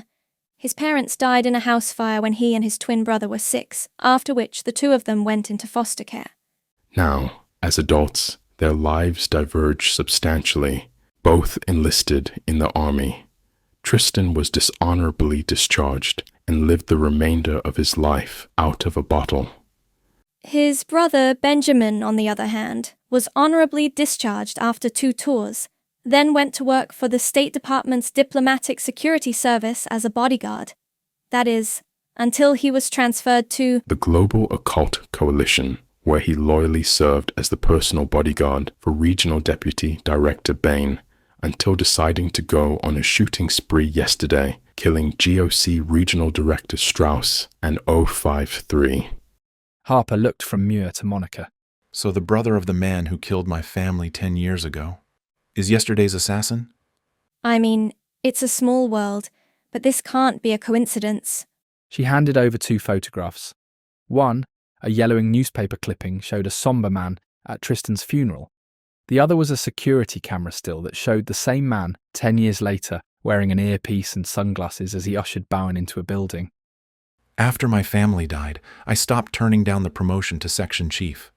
Someone, now involved in this plot, arranged for my family to die so I'd take the promotion? That was before we started working together. Who was putting pressure on you to take the job? Harper thought back. The counterintelligence director at the time, Eric DeVoe. But he was getting pressure from someone on the 05 Council. I kept resisting because my kids were in elementary school. Could this Mr. Bain be involved? It's possible. He stood to gain directly with his boss assassination, and the shooter was his own bodyguard. And he killed the assassin himself. Follow that lead. One of the files I pulled from Central Records was gutted. Completely empty? Nobody, not even the overseers, are supposed to completely remove the contents of any file not containing a memetic hazard or info hazard. Yeah, Troy, I know. And this was a personnel file, so it should have been fine. It's probably nothing, since the individual was born back in the 1870s, but I'm going to head over to the National Archives to try and reconstruct the non-sensitive genealogical and biographical information. All right. Out of curiosity, whose file was it? Cornelia Roosevelt. National Archives Building, Washington, D.C. Monday, 26 December 1988, 1400 hours local time. Most people who visit the National Archives Building go to see the original copies of the American Declaration of Independence, Constitution, and Bill of Rights. While famous, impressive, priceless, and interesting documents, they represent only the tiniest fraction of the records maintained and stored by the National Archives and Records Administration. Though few tourists wandered beyond the rotunda for the Charters of Freedom, any member of the public could become a certified researcher and gain access to the documents stored within. Though not the only reason for an ordinary citizen to become a certified researcher, many genealogists took advantage of NARA's countless records, census records, congressional private claims and private legislation records, court records, immigration records, military records, passenger lists, passport applications, post office records, and many other archived records in order to construct detailed family histories. Of course, many of these documents were not made public until at least 7 decades after their creation. This did not present a problem for Harper, however. His notes indicated that Cornelia Roosevelt was born circa 1867, which meant that the records from at least the first 60 years of her life would be available. Just because the records were available did not make the task easy, however. It took several hours of laboriously sifting through documents to begin to assemble a portrait of who this woman had been. Cornelia Maria Roosevelt, daughter of James Alfred Roosevelt, was born in New York City in February of 1867. She was one of 5 children. She suffered from asthma, much like her older cousin Theodore, who would later become president. Both as a child and as a young woman, she was described in several contemporary accounts as having a fascination with the natural and social sciences. In 1893, she married Jonathan Franklin Dark, a wealthy young British banker and investor who did business with her father through his firm Roosevelt & Son. Cornelia and Jonathan maintained 2 houses, one in Westminster and one in Arlington. After Jonathan died under mysterious circumstances in April of 1898, Cornelia disappeared without a trace in August of that year. Harper was reading a newspaper article about the couple's unusual disappearance when he spotted a photograph of the woman.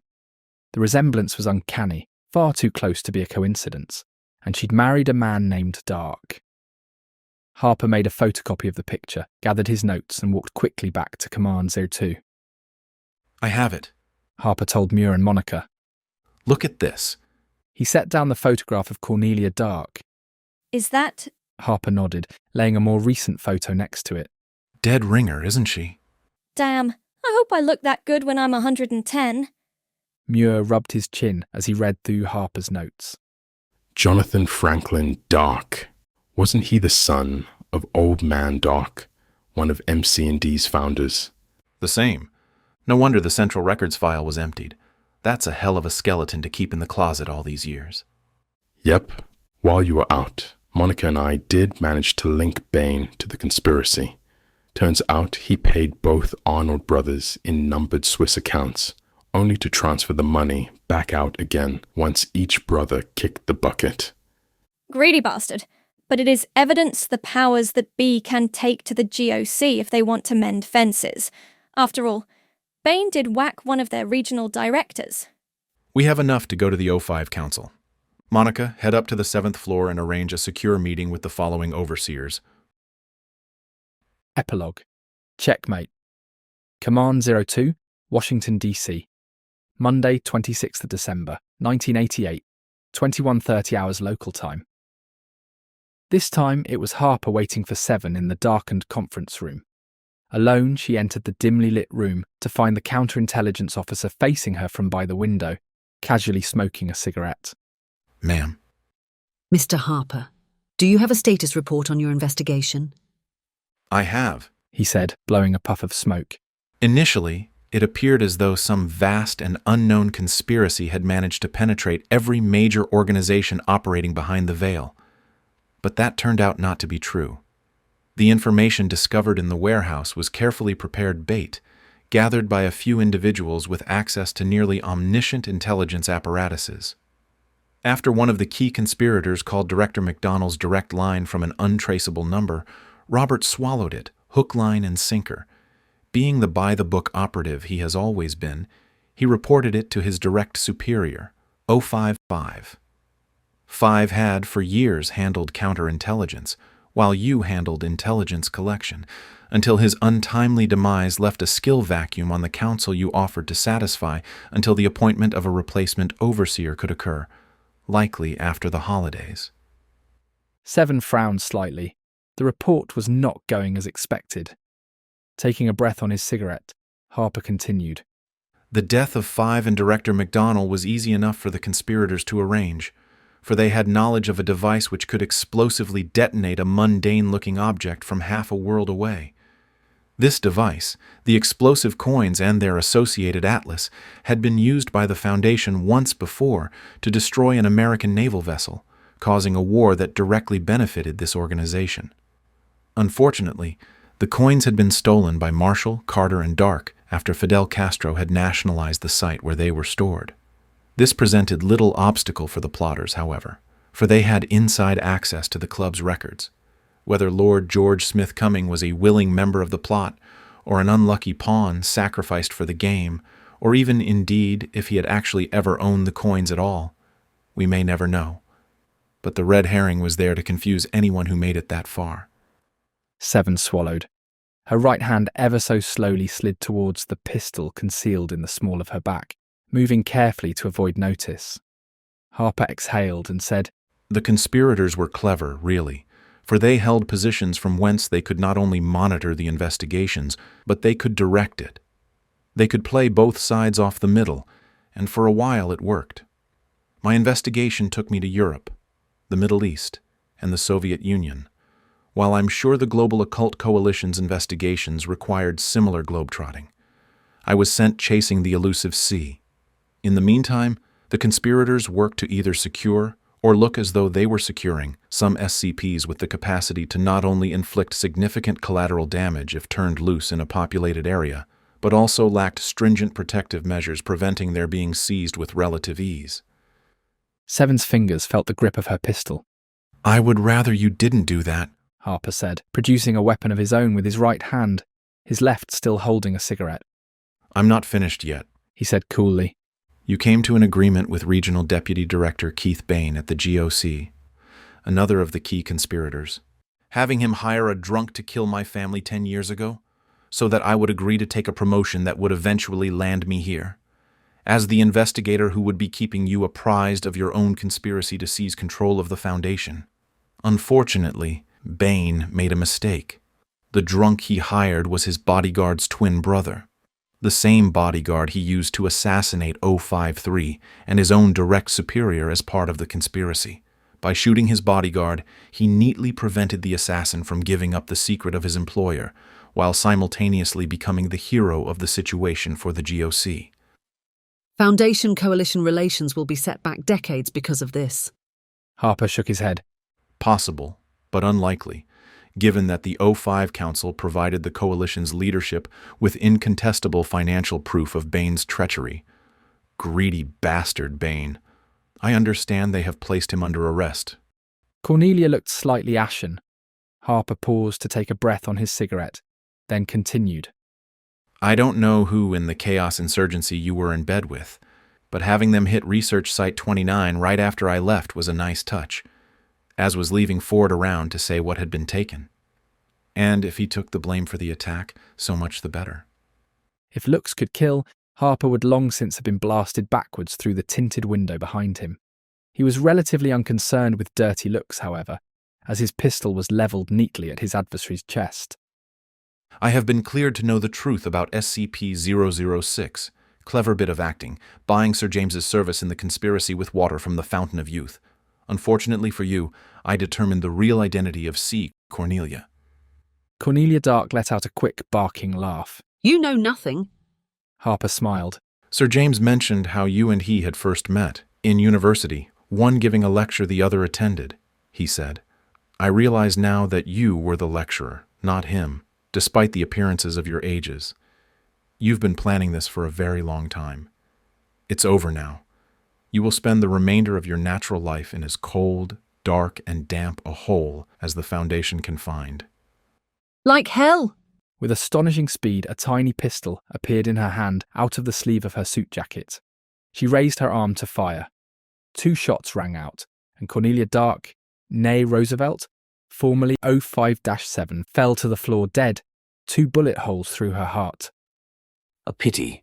It would have been nice to know who her contact in the insurgency was. A figure stepped out of the shadows in the corner of the room.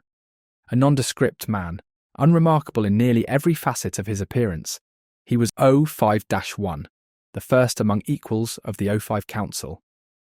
I apologize, sir, Harper said respectfully. You need not worry, it was self-defense. The cleaning crew has had more substantial messes than this to clean. They are getting quite remarkable at getting blood out of carpet. Yes, sir. Now, Mr. Harper, I have spoken with the other overseers, and we would like you to assume the duties of -7 effective immediately. Do you accept? Me? An overseer? Harper thought to himself in surprise. He took a long moment to consider, then answered. Yes. Very well, 051 said, producing a black identification card with a gold border, Harper's photograph, and 05-7 printed in gold. Welcome aboard, 7. The Council's first assignment for you is to oversee the closure of this conspiracy investigation. Allow me to make something perfectly clear. This never happened. There was never a plot to overthrow the Council or to seize control of the world behind the veil. Your predecessor was not shot. She retired. Please see to it that Mr. Muir and Ms. Daniel understand how events took place, and see to it that all documentation reflects what happened accurately. Yes, sir. The Foundation's newest overseer said. One more thing, 7. 05-1 said, turning to leave. Make sure you got them all.